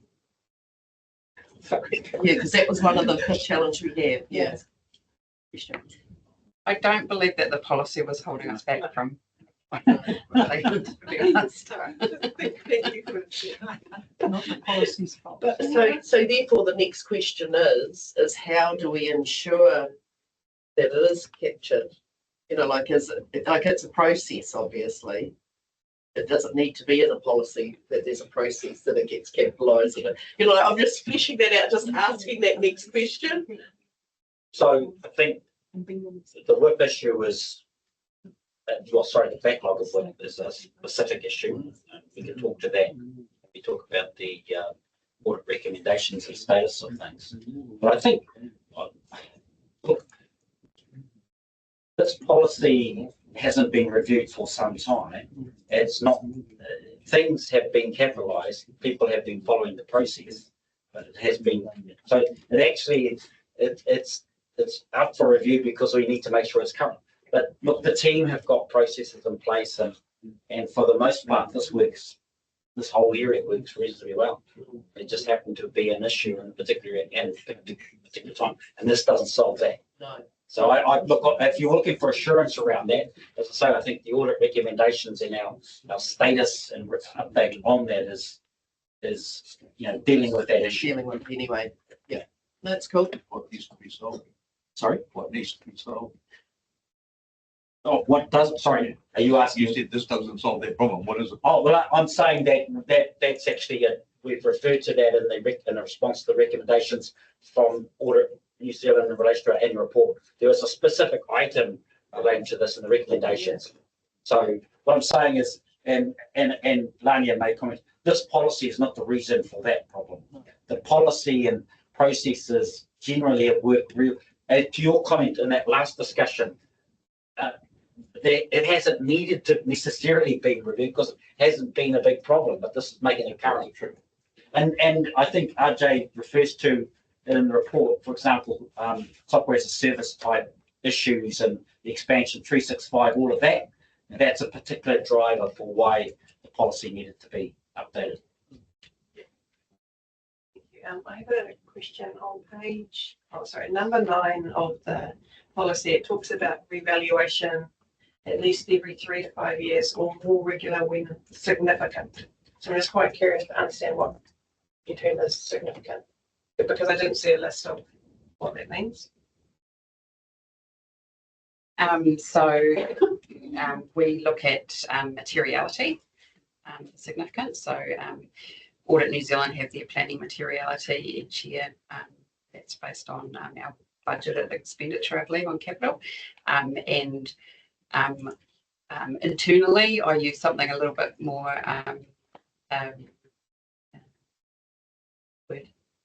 conservative, just to make sure that, because you'd hate to get to the end of the year and you've said you're not going to revalue and then suddenly you're tipped over the limit, so you would have something a bit more conservative.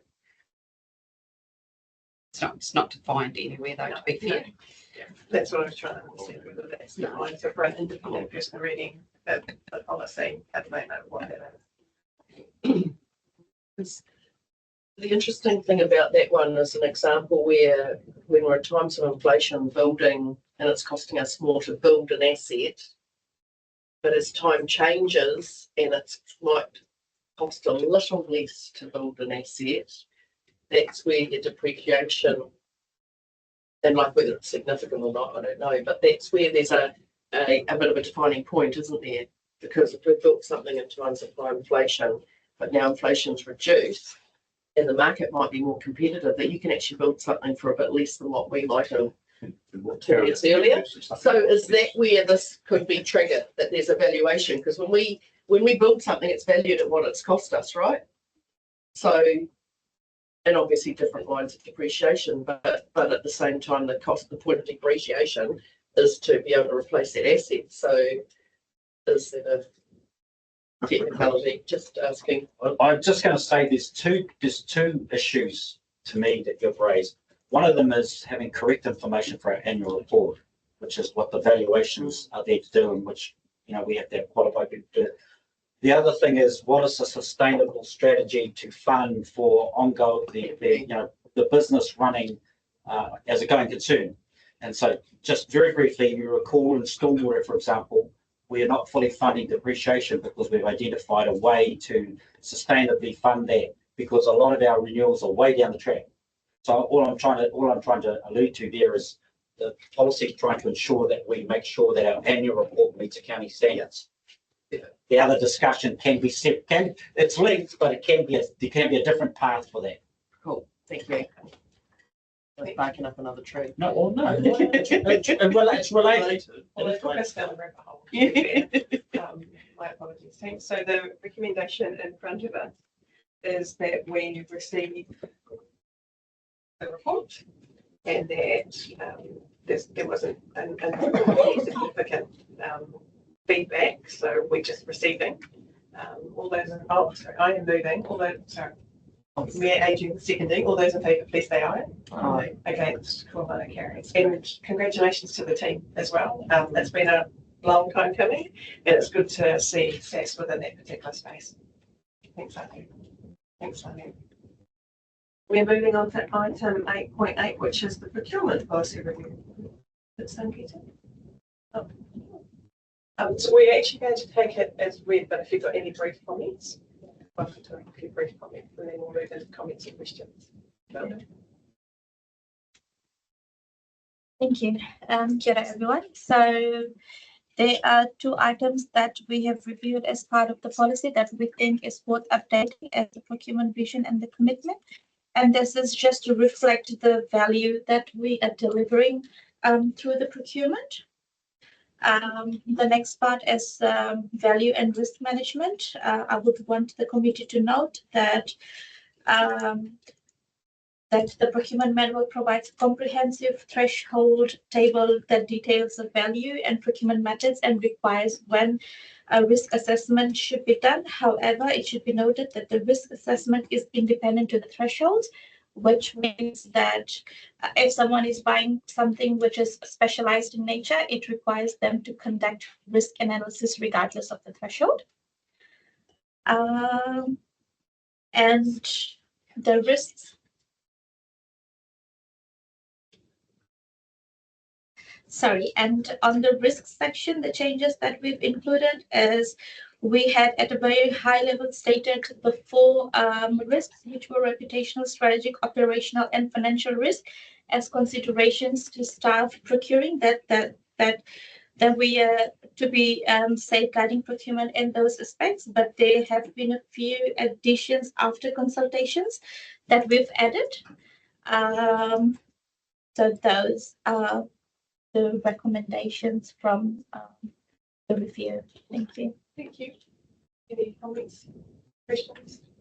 I just have a question, just because when we talk about procurement, and I get it all the time around local businesses getting the opportunity to obviously bid for work, and the concept out there that about how we support or like give contracts to local providers. And it's probably doesn't sit separate from this around the matrix around the values, because I'm sure there's a operational factor around the procurement of a project where there are values put on the process. Is that totally separate to this? You know, around local and like there's reputation, you know, the ability to carry out the work and things like that. So is that separate to this? Like obviously we're not going, you know, we can't say that we will support local businesses because then as in this district, because that'll mean that there'll be nobody tender for work from outside the district. So you've got a first outcome there of pricing, but just trying to get my head around what this policy means around procurement from a local body perspective. You know what I mean? Yes, so we've got in the commitments we've got covered that we would want to support, yes, of all things being equal, we want to support the local suppliers. Yep. But the fact is that when we are going out for large tenders, we do have to go open tenders, so we are competitive, but at the same time the operational document supports by developing the procurement strategies which should allow at the projects level to think of how they could be engaging the local suppliers. So it could be that I'm going out for a project for construction. The way that I go out for the project manager would be to think around how they can include the local suppliers by saying to the principal supplier that we want you to be using our local suppliers. So obviously they will not be able, or they might not have the capacity to bid for a project as big as 1 million, 2 million, but then we are giving portions of those jobs to be done through a strategy of confirmed contracting services. So you're really saying locals should be given the opportunity wherever possible. And that, I think that's catered for. Thank you, Sangeeta. I obviously know that it's in there, but I just feel from voicing it as a question from it as a local body perspective that we have talked about it in this meeting, that we do have that sort of light on that. We do shed some light on that we do focus that there is an local element. So no, that's great. Thanks for your explanation. That's Any other questions? I had raised with Mania that when I looked at page 109 of our papers, it talked about risk ranges from low to extreme, and appetite risk needs to be carefully considered and documented prior to procuring goods and services. So to me, I was a little bit worried that that was a catch-all, meaning that any procurement would have to have a risk approach to it. And Mania has outlined that. Oh, sorry. What I would say was we had a discussion yesterday, and Ken and Kelly were in there, and I had a vision of a table that might demonstrate quite simply how those thresholds are related to risk, how risk is managed. And overnight, Ken, or yesterday, Ken developed something which was kind of crystallizing that for me better than I would have done. I mean, there might be other kind of risk elements that we could add to that, but it was trying to give a simple visual on and reassurance that we've got thresholds to ensure that we're managing risk appropriately, and we're not applying everything to every purpose. As the comment was made, a $2,000 or $1,000 purchase is going to be dealt with differently than a $250,000 purchase. So, was our intent to put that table in the? I was trying to. I didn't finish that discussion to put it in the policy. Yeah. Sorry. Okay, so the table talks about the risk thresholds, the value of the procurement. It talks about the procurement method, what the approval process looks like, just to give more transparency in that space. It was very very good. Yeah, no, that's It's great. actually in the manual, I think, isn't it? And lifting it into the policy. Yes. It's because we don't get to see the manual. Yeah. Or we haven't in this case seen the manual, so it helps to give a little bit more transparency about what's that kind of. Sangeeta had some concerns about just because that sort of focuses on the financial risks. Yes. So adding some more Yeah. to that.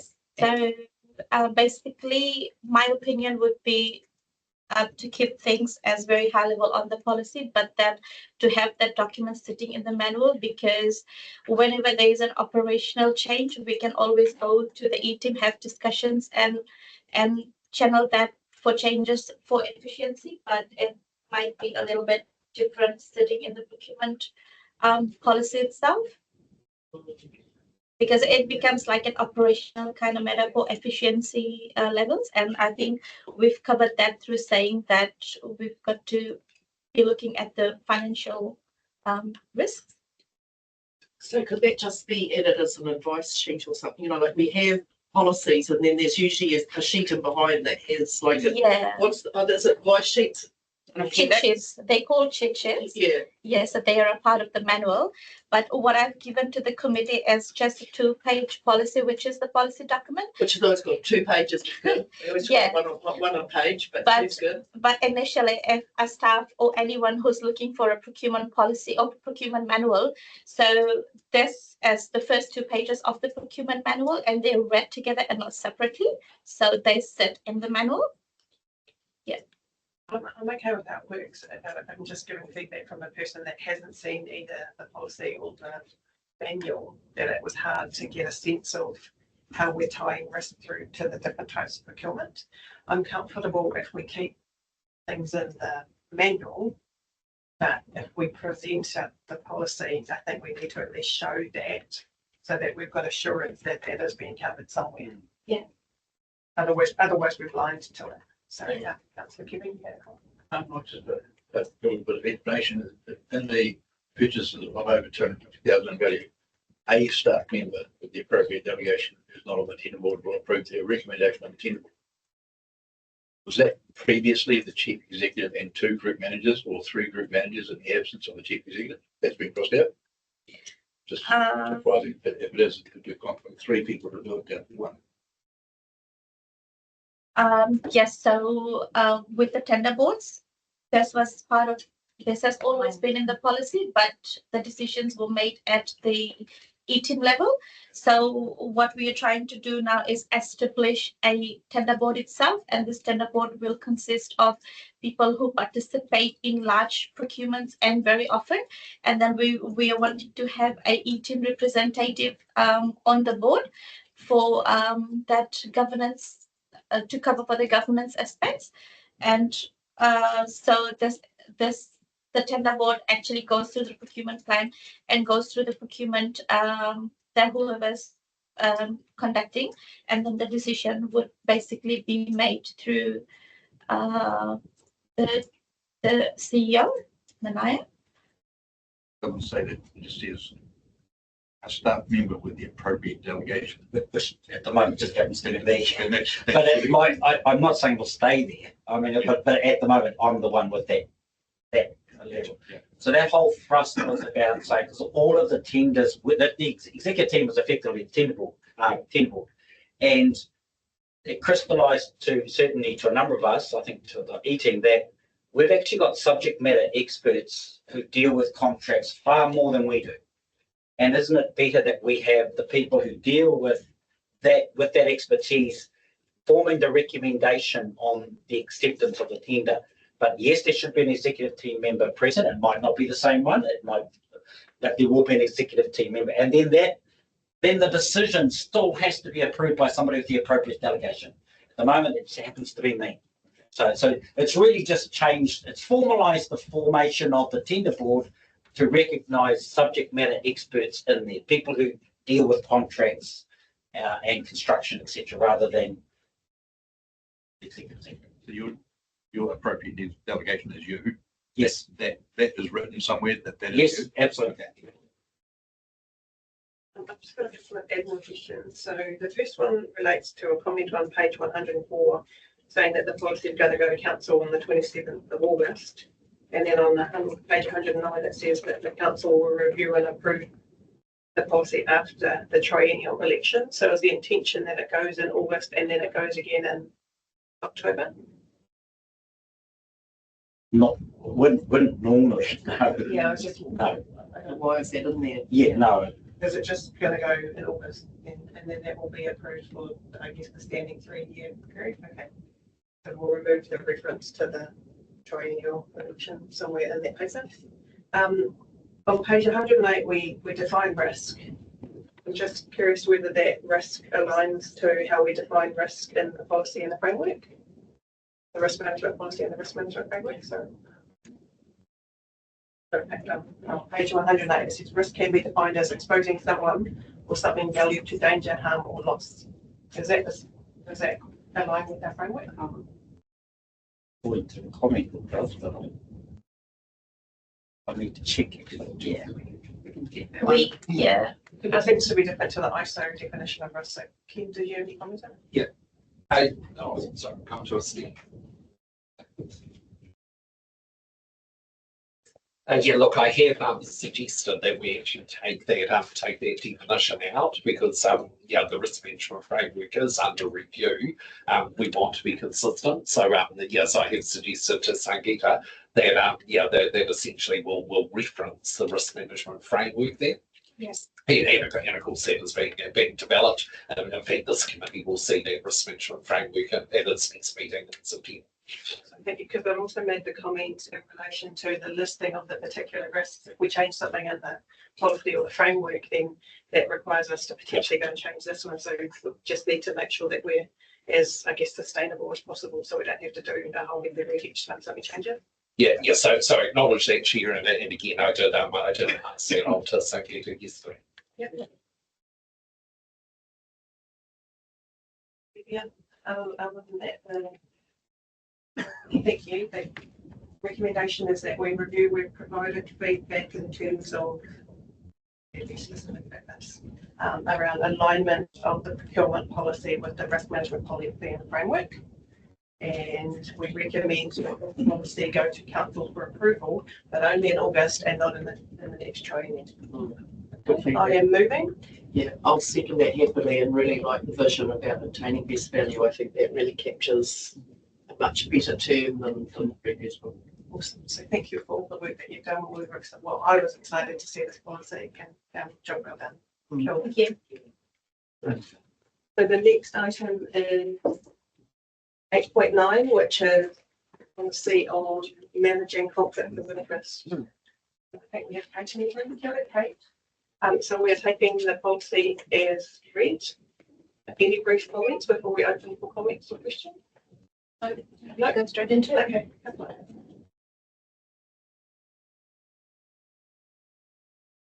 There you go.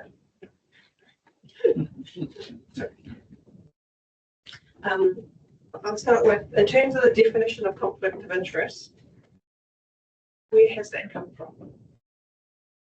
Please. So this was an existing policy, but I also used some of the general guidance. Yeah. I think sometimes it would be helpful to reference and where we've lifted it from, just for future. So if someone else is doing it, we understand what the trajectory of that arriving in a particular policy was. That's actually quite good feedback, isn't it? Because you've taken it from an official point that guides. So yeah, I think really sensible. I just want to test the committee's appetite. When we see policies come through, do we also want to see the track changes version so we can see what we had and what we have now? Just like, Yeah, that's what I was going to ask. Yeah. Well, have we the money changes? So I would normally do that, but this policy, it was a little while since it had been reviewed.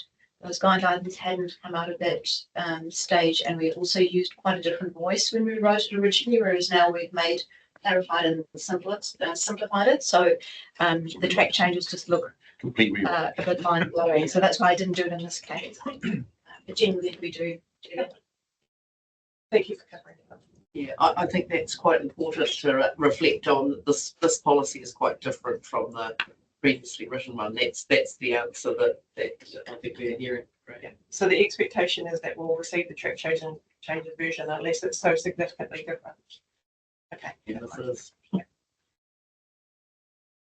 In the policy, we talk about your manager will assess the seriousness of the conflict of interest. So I get that we've defined what that kind of looks like. I was just a little bit concerned about the word. Everyone sees serious.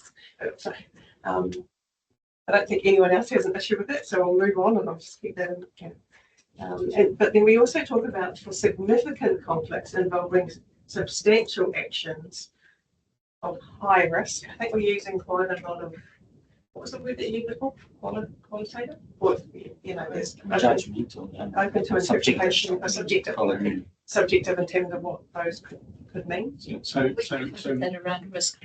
Yeah. So the issue, it is judgmental, but you would have to have so many examples to be able to define specific ones, wouldn't you? So you've got a choice, eh?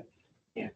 And I think to an extent the policy is there to protect the individual, so that once they disclose and it goes up the chain, that takes some of the responsibility onto the manager. And then it's hard to define these things in exact terms, and sometimes something that looks very minor actually potentially could be kind of explosive. So if people have wording to make that more specific, that's fine. It's just that I rely on the judgment of our GMs and our leaders, and for our culture, it's part of our culture to understand what things that we need to be aware of and look out for. So that's a perfect response. Thank you.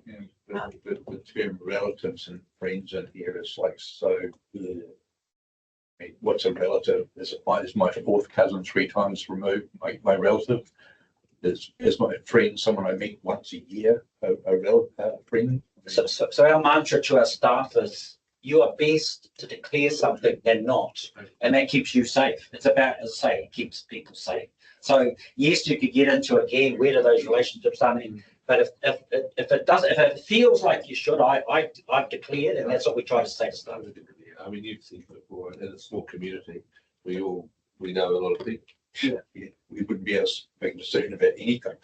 Well, I think the important point is once the declaration is made and the manager has a chance to review that and the GM, you're actually in safe ground to operate from there, because if any guidelines need to be put around that, they will. And that's the purpose of the policy. I know I have, and what has done well is a classic example. Yeah, Where I have a nephew who's on the financial advisory group. That's his job, so he gets money for it, but he has no financial benefit of Waikato Water's done well running.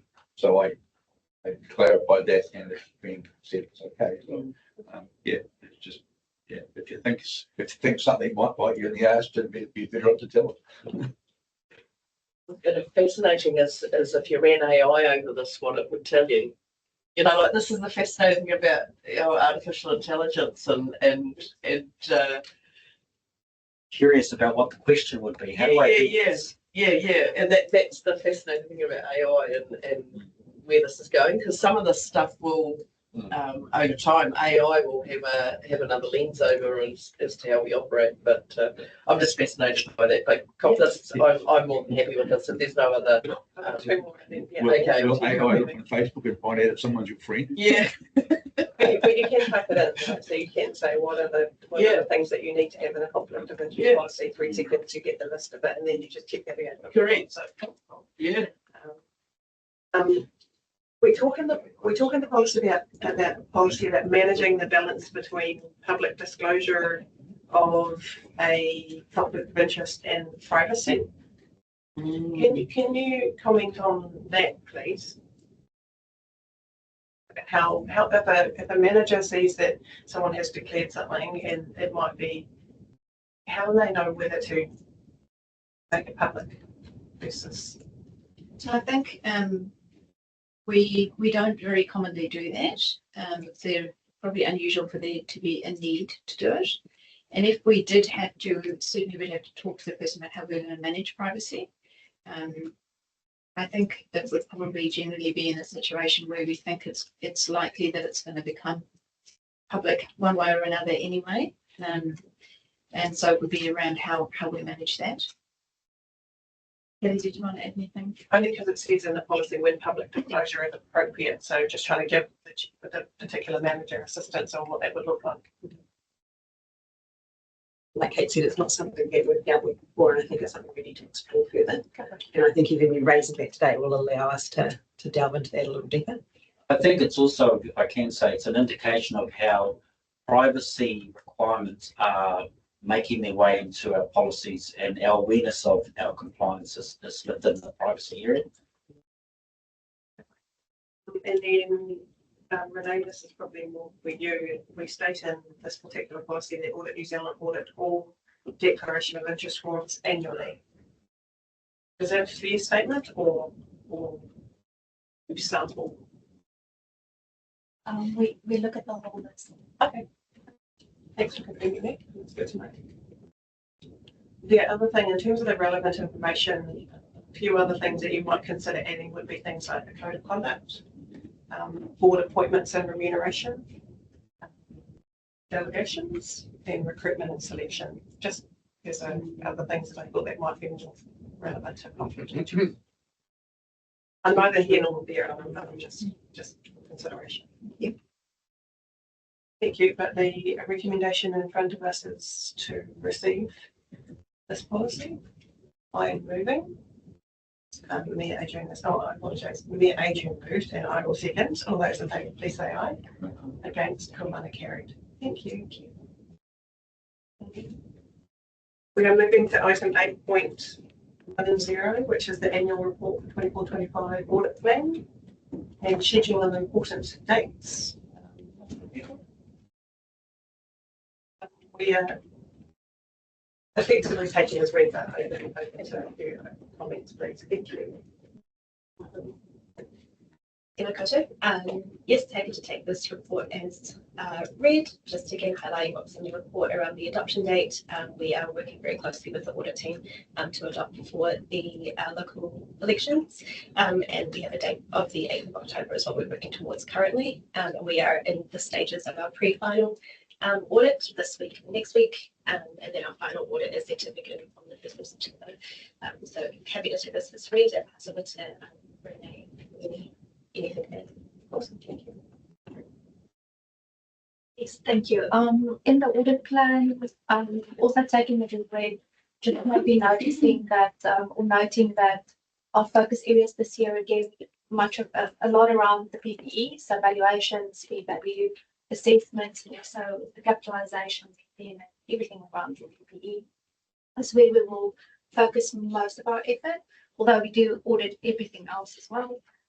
In the audit plan, we've noted our planning materiality. So there's 3 numbers there: overall materiality, specific materiality, and a clearly trivial threshold. Just to note that. I think the most important part of this at this stage is just getting those timings right. So the dates that's in the audit plan was has subsequently changed. There's a second letter also attached in your pack, which we call milestone letter. So after doing the audit plan, management did come back and asked if we can try and bring the dates forward. And that's also the reason for this pre-final audit that the team's busy at the moment, trying to bring as much work as we can before year end to alleviate the pressures after year end. But bulk of that audit that they're busy with now is around the valuations and the fee value assessments for PPE. So happy to take any questions.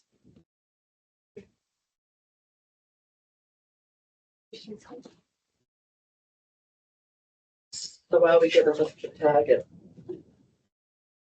That's the negative answer, because I'm sure the team are trying to meet the target. How close are we to missing the target? What I would say is we are doing everything that we can control directly to achieve the target. Everything we can control, we don't control. And I'm talking about other parties, and so that has always been our risk from day one. As with last year, it's our risk again. I know there's got to be a way that we de-risk this in a different way. Well, de-risk it, and that's something that I'm keen to look at. But at the moment, we're on a trajectory, and we'll do our best to achieve the target. And so, what are the consequences of not receiving the target? So it would mean the new council would have to adopt on 28th of October, which and the team have made, the project team made it clear that that's a bit of an ask for a new council. So what goes through my mind in that regard is, what can we do, given that I don't like talking about what might happen, but part of the contingency for me is to say, how can we give assurance, how can this council give assurance to us? In other words, what can we look at and what can we put in front of that council? Because it'll be the evaluations that'll be the issue. I say that, I mean, that's the big risk. That also assumes that there's nothing, and nothing else that pops out. So there've been annual reports have surprised me at times. But anyway, assuming that is the case, how much assurance can the existing council give messaging to the new council is what's in my head.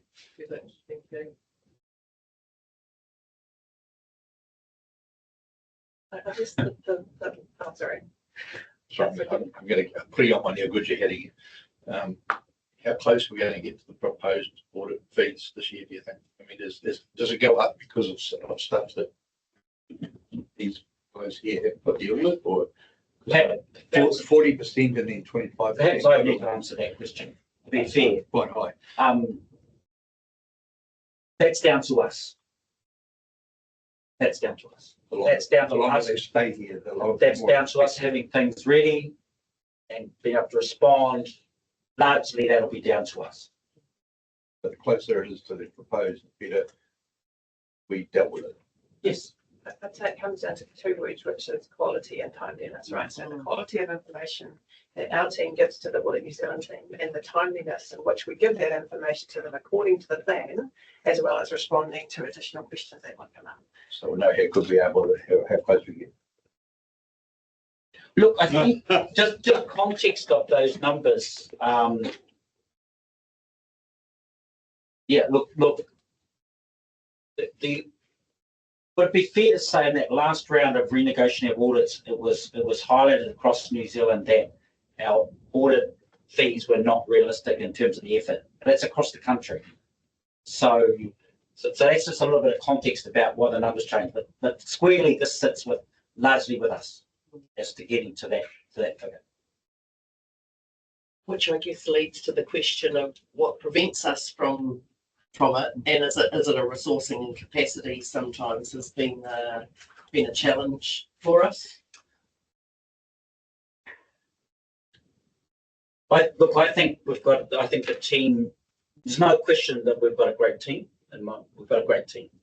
There's no question they know what's in front of them. As long as we have certainty of that, you know what we're aiming for. The ball can be dropped. People can, how vulnerable we are in certain positions. So to be fair, things can happen. But in terms of the things that we can control, I'm confident that the team are doing the right thing. Could I throw more resources? Well, sorry, I don't mean to say it this way. An example of one of the things that we've done this year, because we have the opportunity, is we've actually asked Ken to be involved to help the team because he has a lot of expertise in this area. And it's about, and I'm not trying to put the acid on Ken, I'm not. But I know he's got huge experience on both sides of the. What's it like under the bus? Both sides. He sat on both sides of the table on this. Yes. So he's a resource that we've got to help us. But let me just say that I think our team have had this focus on, and been doing well all year on this. So I've got confidence in them. So. But yes, I could throw more resources at it and continue to, but I'm not sure if it changes the fundamental risk point on this whole audit is our valuations, revaluations. Yeah, that's the big one. Yeah. So that is the key. But I guess at the end of the day, having that little bit of expertise in the office does add value, I guess is the thing. So revaluations are the pinch point, but if we've got everything else in line, well, we've done. The job's been done to the best ability that the team can do. So that's assuring to me. I vaguely recollect something along like some things hadn't been fixed for a number of years, and that led to some audit overruns last time. So you will see in the recommendations in the next report some of the items there, and there's an update on the status of those. Yeah. We'll pick that up in the next one. Yeah, that's the place where we deal with those. Yeah. What I also say is to Councillor Kevin's questioning before is that there are some things that are in the audit plan that Audit New Zealand just didn't magic them up, and that we don't have to give us. So when I think about local audit done well, and I think about the DIA benchmark reporting, which are areas of focus for Audit New Zealand, but they come from a central government space, and resourcing doesn't come with them to undertake those responsibilities. So we also need to be mindful of that too.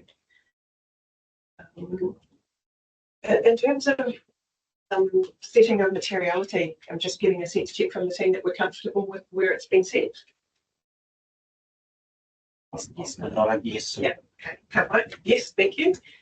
And then Audit New Zealand, or Renee, will there be any assistance provided to not only this council but other councils in terms of the wording that will need to go into the documents about local audit done well, considering a lot are facing similar situations? Definitely, yes. We will be assisting with that. Okay. Thank you. If there aren't any further questions, the recommendation in front of us is that we receive the report, and I'm not sure that we provided any feedback that needed anything to be changed. So we're just receiving. So I am moving. By Joanna seconding. All those in favour, please say aye. Aye. Okay, it's carried. Okay. Thank you. The next item, which Councillor Kennell wants to talk a lot to, is 8.11, which is the audit recommendations progress report. We are taking as read, but open to brief comments if there are any. There was just a brief update on our end that we did receive the audit interim management report on Thursday last week. So this was well after the agenda had closed, so we didn't have a chance to put it on your agenda. But that was an update on the recommendations that you're seeing today. So I just wanted to note that in that interim report, there are no new recommendations to be aware of. And there was one that was closed, which was the PP depreciation recommendation has been closed off as of the interim report. So I just wanted to provide that update. Cool, awesome. Were there any other recommendations that we were expecting to be closed, or just that one? There were two that we sent back during the interim period for closing off, but they haven't been yet. So we will be working on that during this audit process. But that was the register of interest and the controls around the feedback and comments by committees for the two that we sent. Thank you. Any questions from the team? Noting that there are 5 recommendations that sit in the table that are classed as urgent, which is, I think, addressed this without delay, I think is all of New Zealand's wording. Yes, that's correct. I'll just make a general comment there. I prefer the number of recommendations to be less. And so I guess, Manai, is there any particular action or resource that we're putting into that space to reduce the numbers?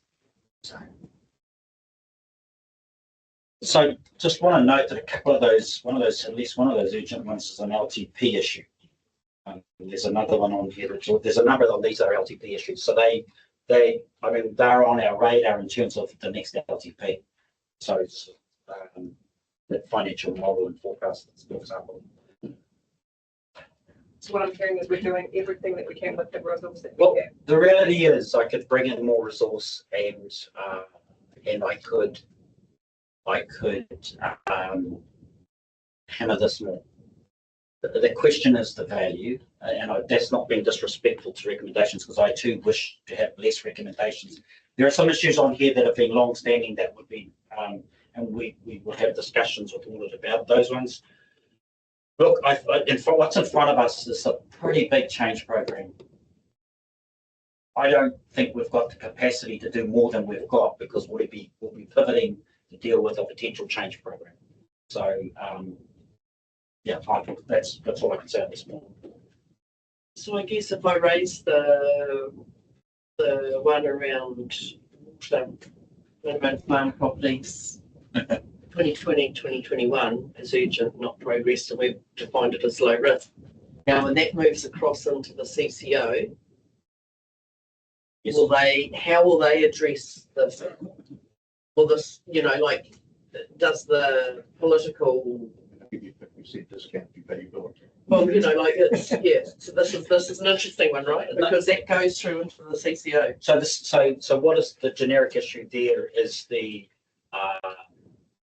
expectations in terms of the delivery of the service, which I'm absolutely confident in those areas that we have trunk mains, Orangeville and Tallahassee, all three towns really, that there will be an issue that if there is another entity, that will be addressed. That's the assumption.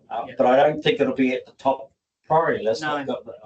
If there is, I mean, even if we go into a standalone business unit, that's still not going to change the relative priority of that issue. Correct.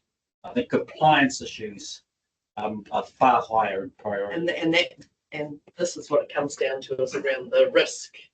What is the risk? And it's not, and that's where it's defined as low. But I guess it's something that it'll be interesting with other councils, whether they have other things as well. So it'd be good if people are on the same page about the approach. Yeah. But anyway, that's and when we make that decision, this is when that makes it interesting.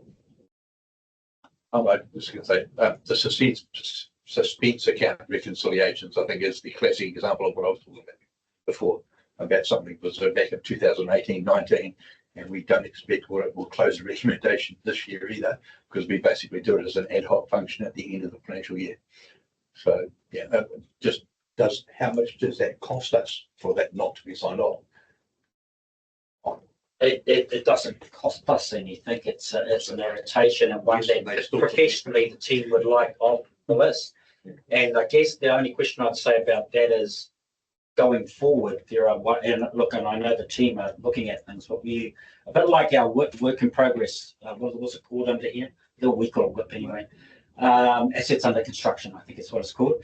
That was a snapshot point in time that we've got a bit of a lag on. We're sorting, and the suspensory accounts are a little bit like that, to be fair.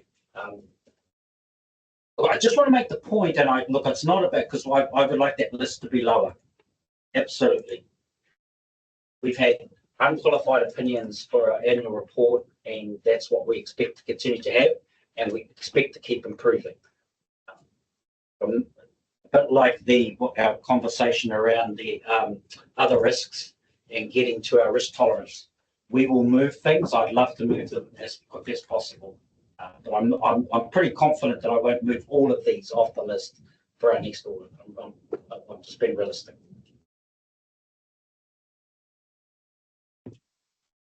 So I just want to pick up on a point. The agents of all, when you were talking about that particular project, were you talking about assets under construction? No, I was trying to understand in terms of the assets under construction, whether we'll have all of those capitalised prior to the potential forming of it. CCO.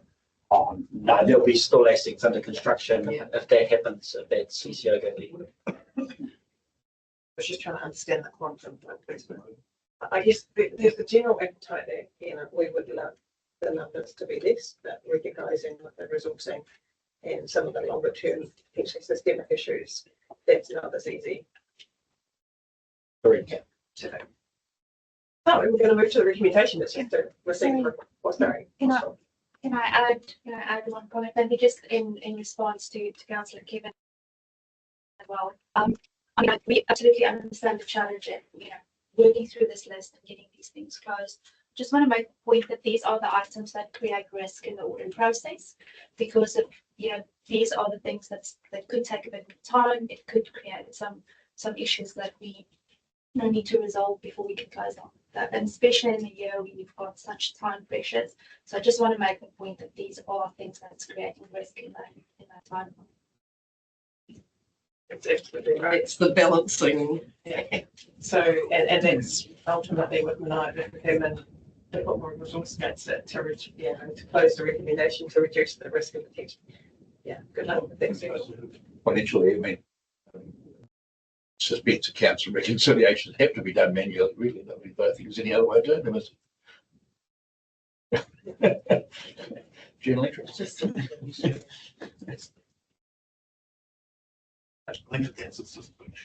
Yeah. But it's good that Renee highlighted that point, because we need to understand that we're potentially, without requesting that council request from an INS team to dedicate more resources in that space, we are risking. We are accepting the risk appetite that comes with the more work done. So my expectation would be that the issue that will have most impact on whether we achieve the deadline or the revaluation. I'm sure if we got down to the suspense issues, I'm sure we would have a good conversation with our auditors about that. In terms of the relative importance of that to the annual report opinion, but it doesn't take away from the fact that it's been on there too long. So we are still receiving. Other councils the same. Like this is the other thing, is that how is this quite common across many councils? Renee, you might be able to answer that question, since you obviously, and you're not going to name councils, but is this quite common that you've got this overhang from previous LTPs? I think without being specific, in general, yes. Yeah. It's a challenge for across the sector to have enough time, spend time on all of these audit, findings, the audit itself, and business as usual, plus LTPs, LTP amendments, water services plans, sort of thing. So it's a balancing act. Yeah. So we're not setting ourselves up to fail as such, but we're not unique in this space, that we're all swimming, trying to swim to get there, and we're all in the same boat. So that's good. That's heartening from my perspective, that I don't want to see us as being a poor exemplar. You know, for me, you know, it's a form of assurance that we are all in the same boat with others. Look, the one word of one reflection I can give you, because I look at some of these recommendations and why we are there, and how they ended up being like this. And I'm not talking about the suspense ones now. Talk about WIB specifically. There's no question in my mind that part of that was due to the last water reforms and how it diverted attention. And that's my concern going forward with water reforms, because we've seen what it does. Years to try and get back on top of things. So that's very much on our radar to try and manage through. If there is a change, that we don't get caught in the same situation. And I'm not putting it all on there. As I say, there's just some big ones on there that cost us a lot of time and effort to try and address. We are receiving. Yep. I will move. Can I please have a second there? I shall carry a seconding. All those in favour, please say aye. Aye. Against. Thank you. The next item is 8.12, which is the annual plan for 25-26, which we are largely taking as read. And do we have any comments or questions? Welcome. Thank you, Madam Chair, for the photo.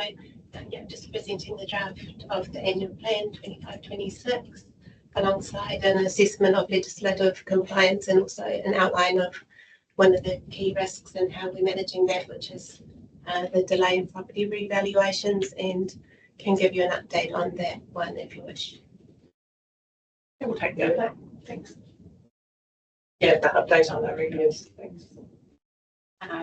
So yesterday, Tony, our rates leader, and I attended a meeting with the Valuer General and our valuers opt-in. As you'll recall, the revaluation was submitted back in August and it was not accepted by the Valuer General, so the valuers had to resubmit the whole valuation. Now they go through an audit process with the OBG. So the meeting yesterday was sort of the start of that audit process. So basically they have a two-day process, and then by the end of tomorrow we'll have an indication whether they run a sort of a traffic light system. So basically a green lights, you're all good to go for clearance on the 27th. Probably my gut feel is the more likely thing would be a blue light, which will be there's a few issues we need to address for clearance on the 27th. If it's anything other than that, it's unlikely we will get clearance on the 27th. So if you recall, the plan is on the 27th, on the 30th of June, you'll either adopt our rates based on a 2024 valuation or the 21 valuation. So what I was hoping to have for you today was what the rates are looking like based on the 2024 valuation, but they're still moving quite a lot. The version I was working with last week moved to the version I saw yesterday. The Valuer General had moved $28 million. It's in the district's capital value, so that has an impact on the general rate that we would set. So rather than rush to get something to you today, my gut feel is we need to wait to have the best up-to-date information we have. I will have to draw a line in the sand somewhere, and I'll probably know better after tomorrow evening when we need to draw that line to get the information to get through you, so you have at least a week to digest it.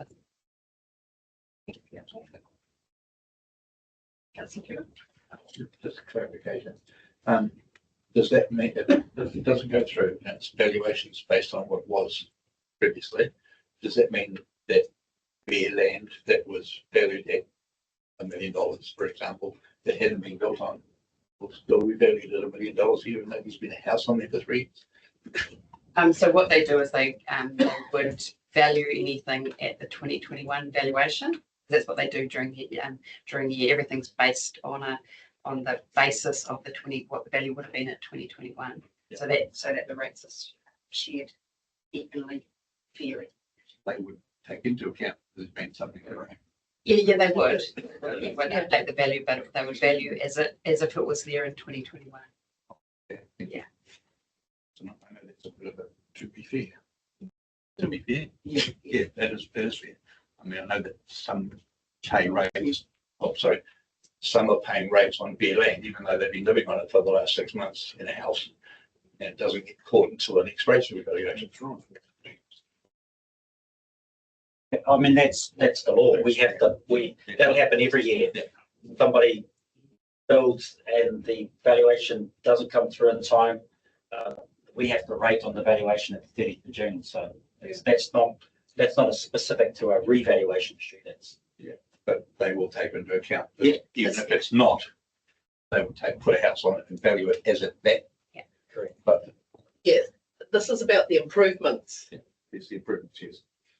And when that's gone through a council building consent process, that's where it gets captured. It's like any property that has improvements on it, that those improvements will be added to the rates, but not it's the overall valuation that is where the 2021, 2024 things.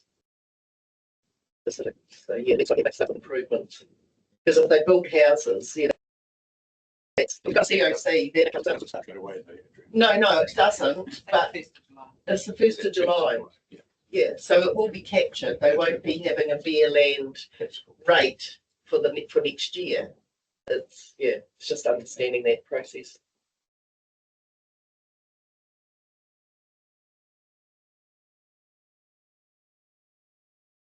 So we are being asked, we have to put the legislative compliance checklist in this paper, right? So do any committee members have any questions or concerns about that?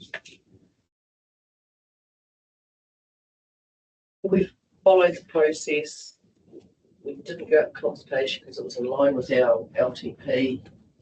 And given the information that we have today, we are, I think our greatest challenge is whether we are going to be able to strike our rates with the new value revaluations, or we end up using the 2021 ones. And that's the greatest unknown at this point in time.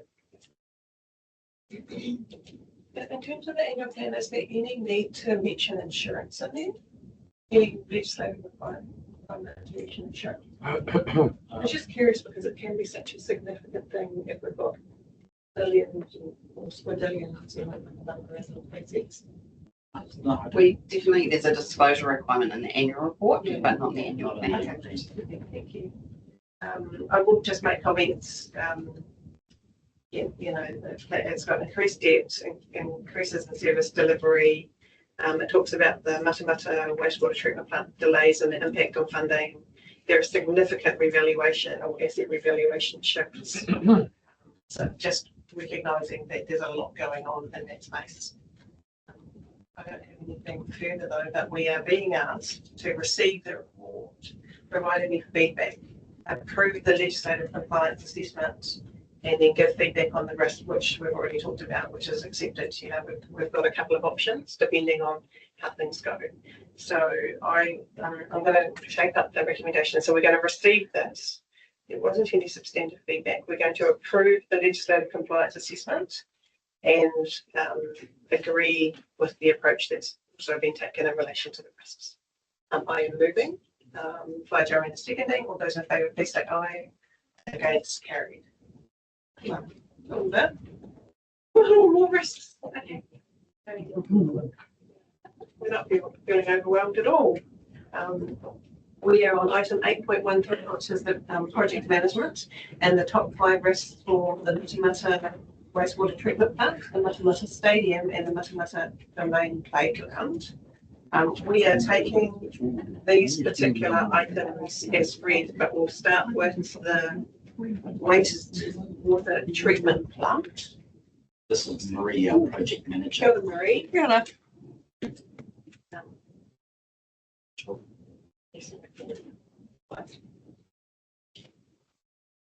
Oh, sorry, Chris. Chris is he actually does the other 2 projects, doesn't he? Sorry, Chris. We'll get to you. Thank you. any brief opening comments? Otherwise, we'll open for questions or comments. Not really. You probably have seen some of the risks that we had previously when I spoke to you, I think it was in October or November last year, have moved through, and that's kind of following on from some of the conversations we've had recently. And with those contracts being awarded and some other things being locked down. And so, yeah, starting to see some new ones coming in, moving up, I guess, the risk table, including some of those commissioning ones that we start to consider and what that can look like. Yeah, open to questions. So I'll open with the good thing about this is for the significant projects, we really get an insight into what's going on in those particular spaces. So I'm very happy to see and receive this type of reporting. Any comments from the committee? Do we want to see more of something, less of something? Are you comfortable with the approach? Or do you have any specific questions on what's in the report? And if you're happy, that's all good too. Just a comment that I'd make, especially with something as significant as the wastewater treatment plant, is that it's very hard to define your milestones or your whatever you want to call them that we get delayed, because financial years are just a time, place and time, and suddenly something's 3 months further on. It's not significant in the scale of the project, but it makes it changes the way we have to account for interest for that budgeting. Yeah, you know, like I don't see it as a massive risk because of the scale of the project in that sense, so long as we pushed it out from 2026 to 2027. So, you know, that might be just 3 months. You know, we don't know yet, you know, like what that means from a risk appetite. But it's progressing is the critical point here, is that there is momentum and it's not being held up. It's just that there's a little bit of movement. It's taking a little bit longer. It's probably the layman's way of me looking at it. Yeah, we're later starting on site than we had hoped to be, and that's from a few different, I guess, risks or things that come eventuated. Yeah, but we will be on site shortly, and I don't think overall, in terms of the consenting timelines and the commitments made in that space, I don't feel we're not at risk of those being not met at this stage. Yeah, because I guess the challenge for me is that with our long-term plan planning and the work that we had in our long-term plan, is that it could be seen as being optimistic of getting things done, but the reality is we have to get these things done, and we plan to our best advantage and best ability. So being delayed a few months later does sometimes, if it was at the start of a financial year, it wouldn't impact as much, but if it was towards the end of a financial year, that's where it moves into the next one. So I guess it is what it is. Yeah, I'm just going to pick up on that because my concern in that space was previously Audit New Zealand had raised, I think, the emphasis of matter when we weren't in a position to deliver the capital program that we had, and so that's where I'm trying to tie that through of how yes, we might be slightly delayed because we got for whatever reasons, but it is permeating through the annual plan. Lots of different things. Sure. I think what I'd say about that in terms of this project is we'd still expect to largely deliver that within the LTP timeframe, which is the 3-year timeframe. And I think that's the point about some of these projects. Like we wanted to signal to our regulator that we had committed funds to this and it was going to go forward. That's really important to our regulator. So, I mean, your comment about annual plan cycles. We're not an annual business, so, but I do think there's, on the other side of the coin, I do think we can, and I know the team are getting better at our project planning. It's just that this is such a big one, quite a complex one, and so I'd say it's in terms of the issue raised by audit in the LTP, we will deliver it within the LTP timeframe largely anyway. It may not be 100% commissioned, but it certainly will be largely built, and so most of our capital expenditure would have been incurred. So in terms of that matter, I think that's. But your point about annual business versus and realities of starting project, absolutely valid. Some of that is about us getting better at our planning, our project planning.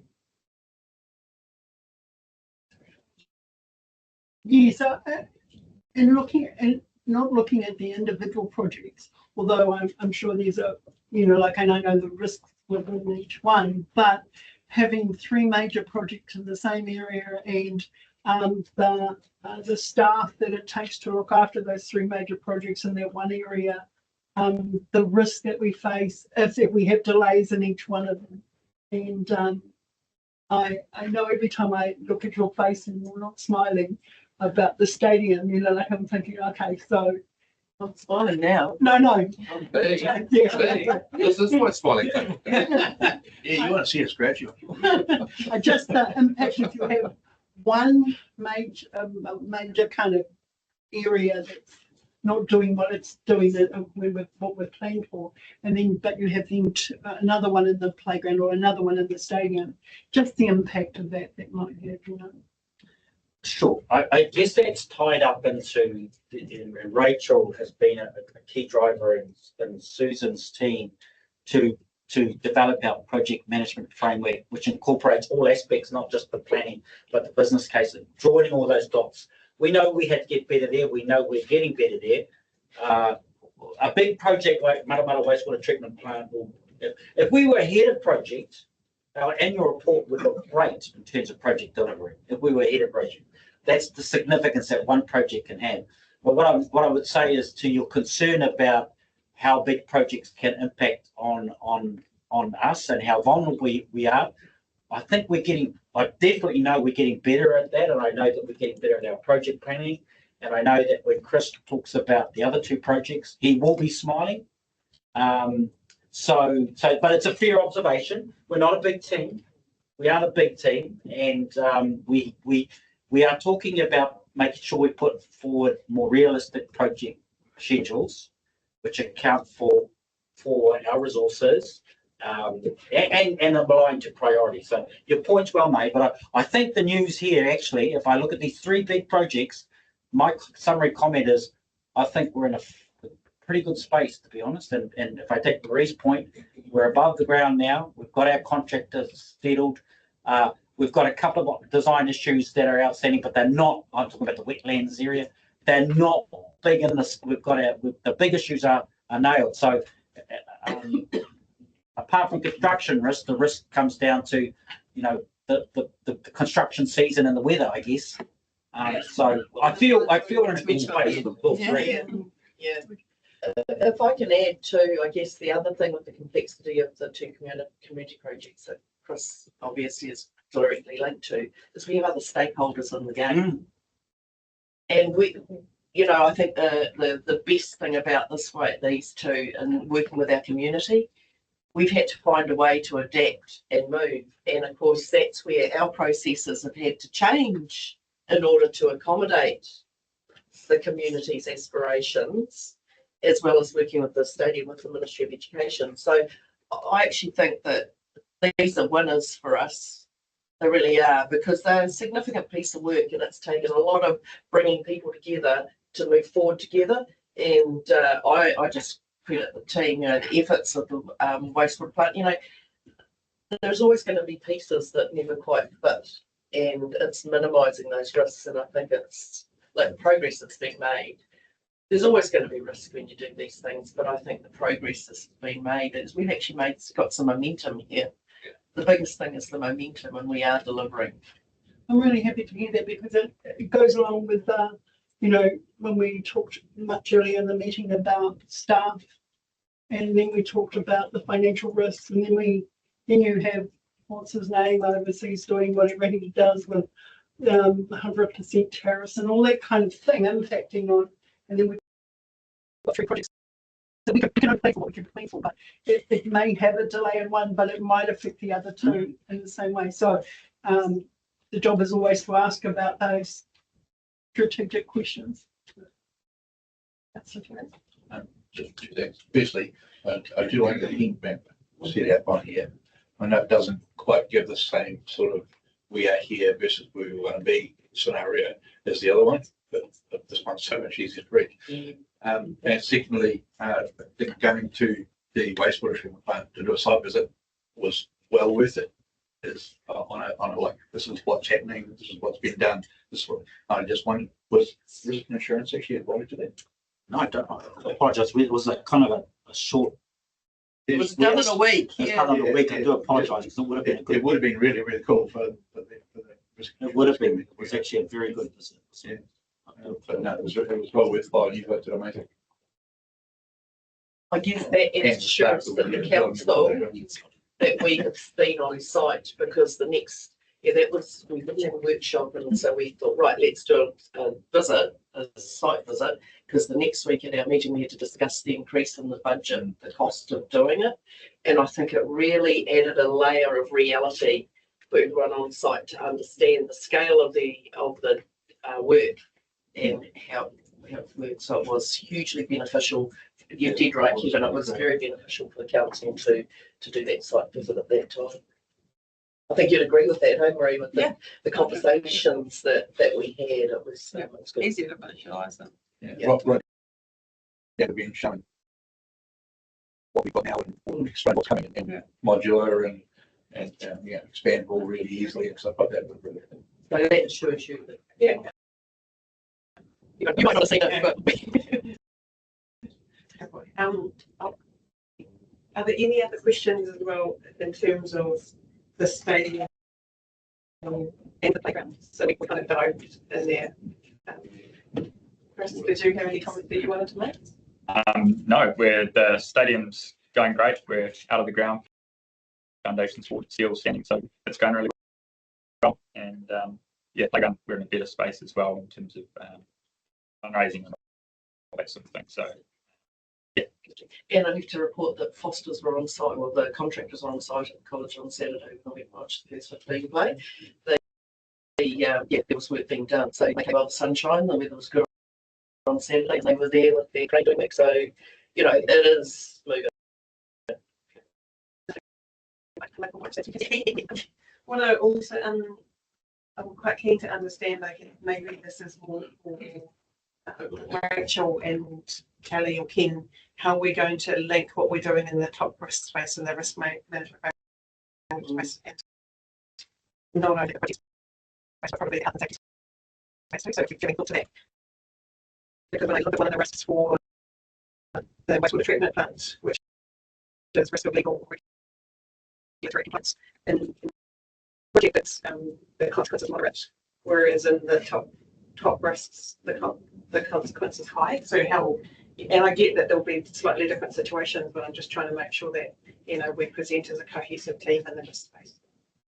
That would be my only overarching comment. And if there are none, Adrian, did you have another comment? Oh, sorry. It's all good. But thank you for all the work that you guys are doing. I appreciate it. And our recommendation is to receive the reports, which I'm happy to move. We have Councillor Kevin seconding. All those in favour, please say aye. Aye. Okay, it's cool. Carry. Thank you. Thank you. I hope I get a tour. We'll organise it, not a problem. And we might learn something tomorrow. This is around project management, right? Yeah, exactly.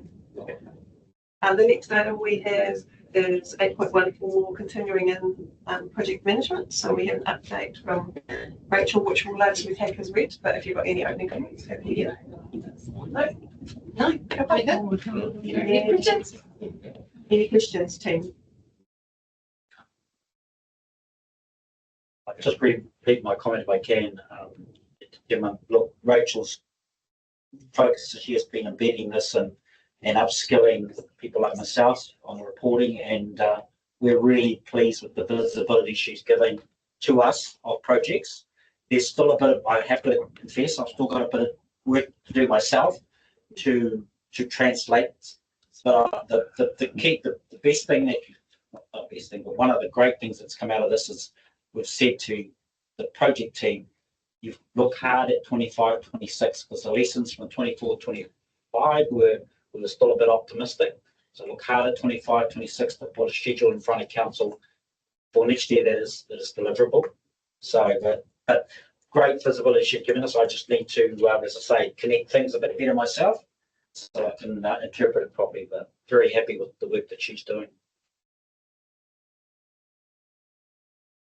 I just have one question, which is on page 150, It's to do with the metrics on the progress summary projects. It talks about the water services delivery plan, and the comment is that this is at risk because the budget is to be allocated. Is that just an academic thing? Basically, yeah. Right. So yes, if we're planning on doing something, we should have money attached to it. Yeah. If there's no money attached, what's happening with it? I just wanted to make sure that we didn't have anything else as a risk that wasn't being captured. Yeah. But yeah. Any other questions? No? Looks like you're doing a great job. Thank you. So not to say that if you do get questions, you're not doing a great job as well, just trying to balance it out. Our recommendation is to receive the report. Sorry, did you? Yeah, I was just going to say, just with the attachments and the swathe of work that Rachel has her eyes over, like there's a lot of stuff happening in our programming, and Sue's should be the same because a lot of this sits in your space, and it's just, like there is a lot happening. There's times when we sit in council and think what's happening out there, and it's really actually quite good to get that attachment to see that I have that opportunity. So I'm happy to second if you're moving. Adrian seconding, great work. All those in favour, please say aye. Against, Kumana carried. Next item is 8.15, which is the 2025 local government elections risk mitigation. We are taking this as read, so my understanding is Tamara is available if we do have any questions. I do have questions.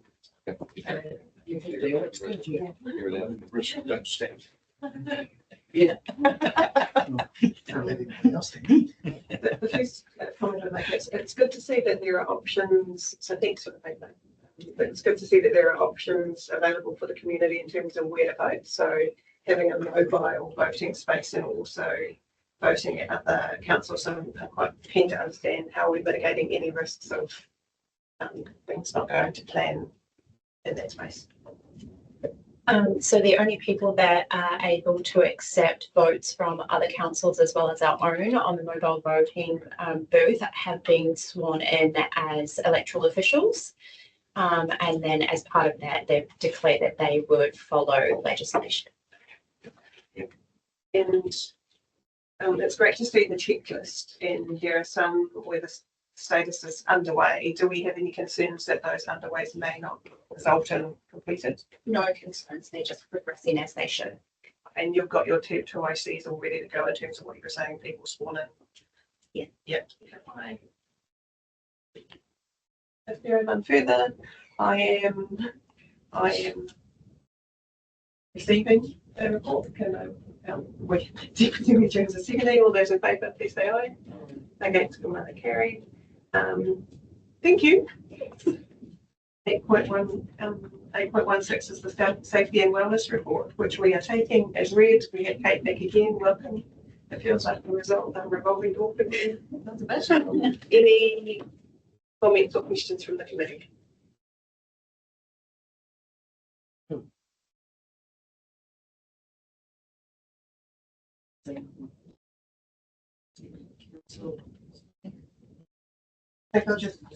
I will acknowledge the good response rate to the survey. That's in the attachment, so that was good to see. Like 68, nearly 68% is fantastic.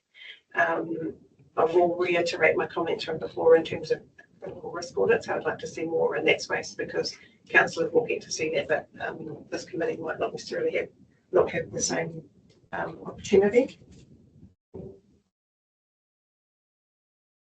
Are there any other questions? Otherwise, we are moving to receiving, which I am happy to receive. Do I have a seconder?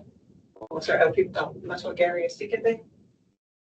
Those in favour, please say aye. Against, carried. Thank you.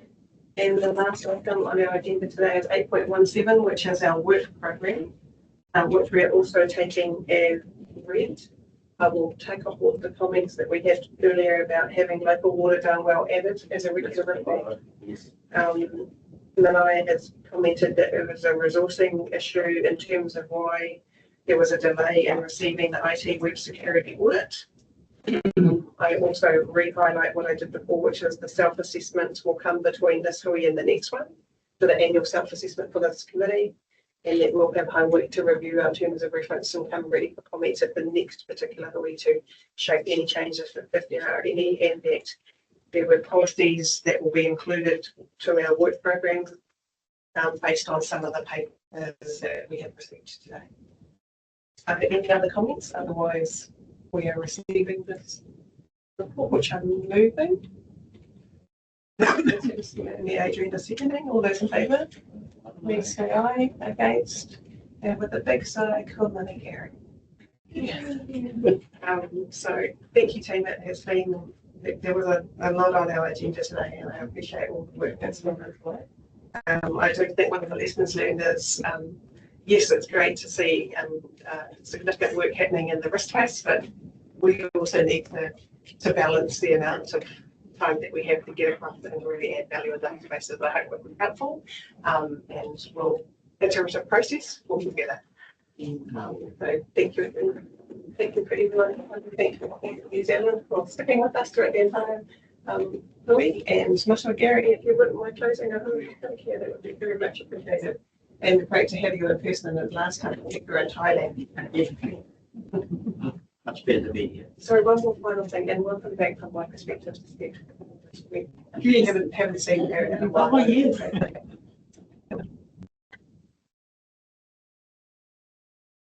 Papai, ko ti pai, papa ko ti ni. Ina me te papa ko pai nei. Ai ka po tera. Le te tui tera ni tu nei tui te papai ta. E hoki nga wai ro te rumaro ki me te no te no tata ni pai nei. I ro te tata karanga. Kia pai te haere tiro te tō papa ni kaina. Ani tō mata whāna. Me te tū ofi ti ko maua kia tīna. Tīna haere hui. Thanks, team.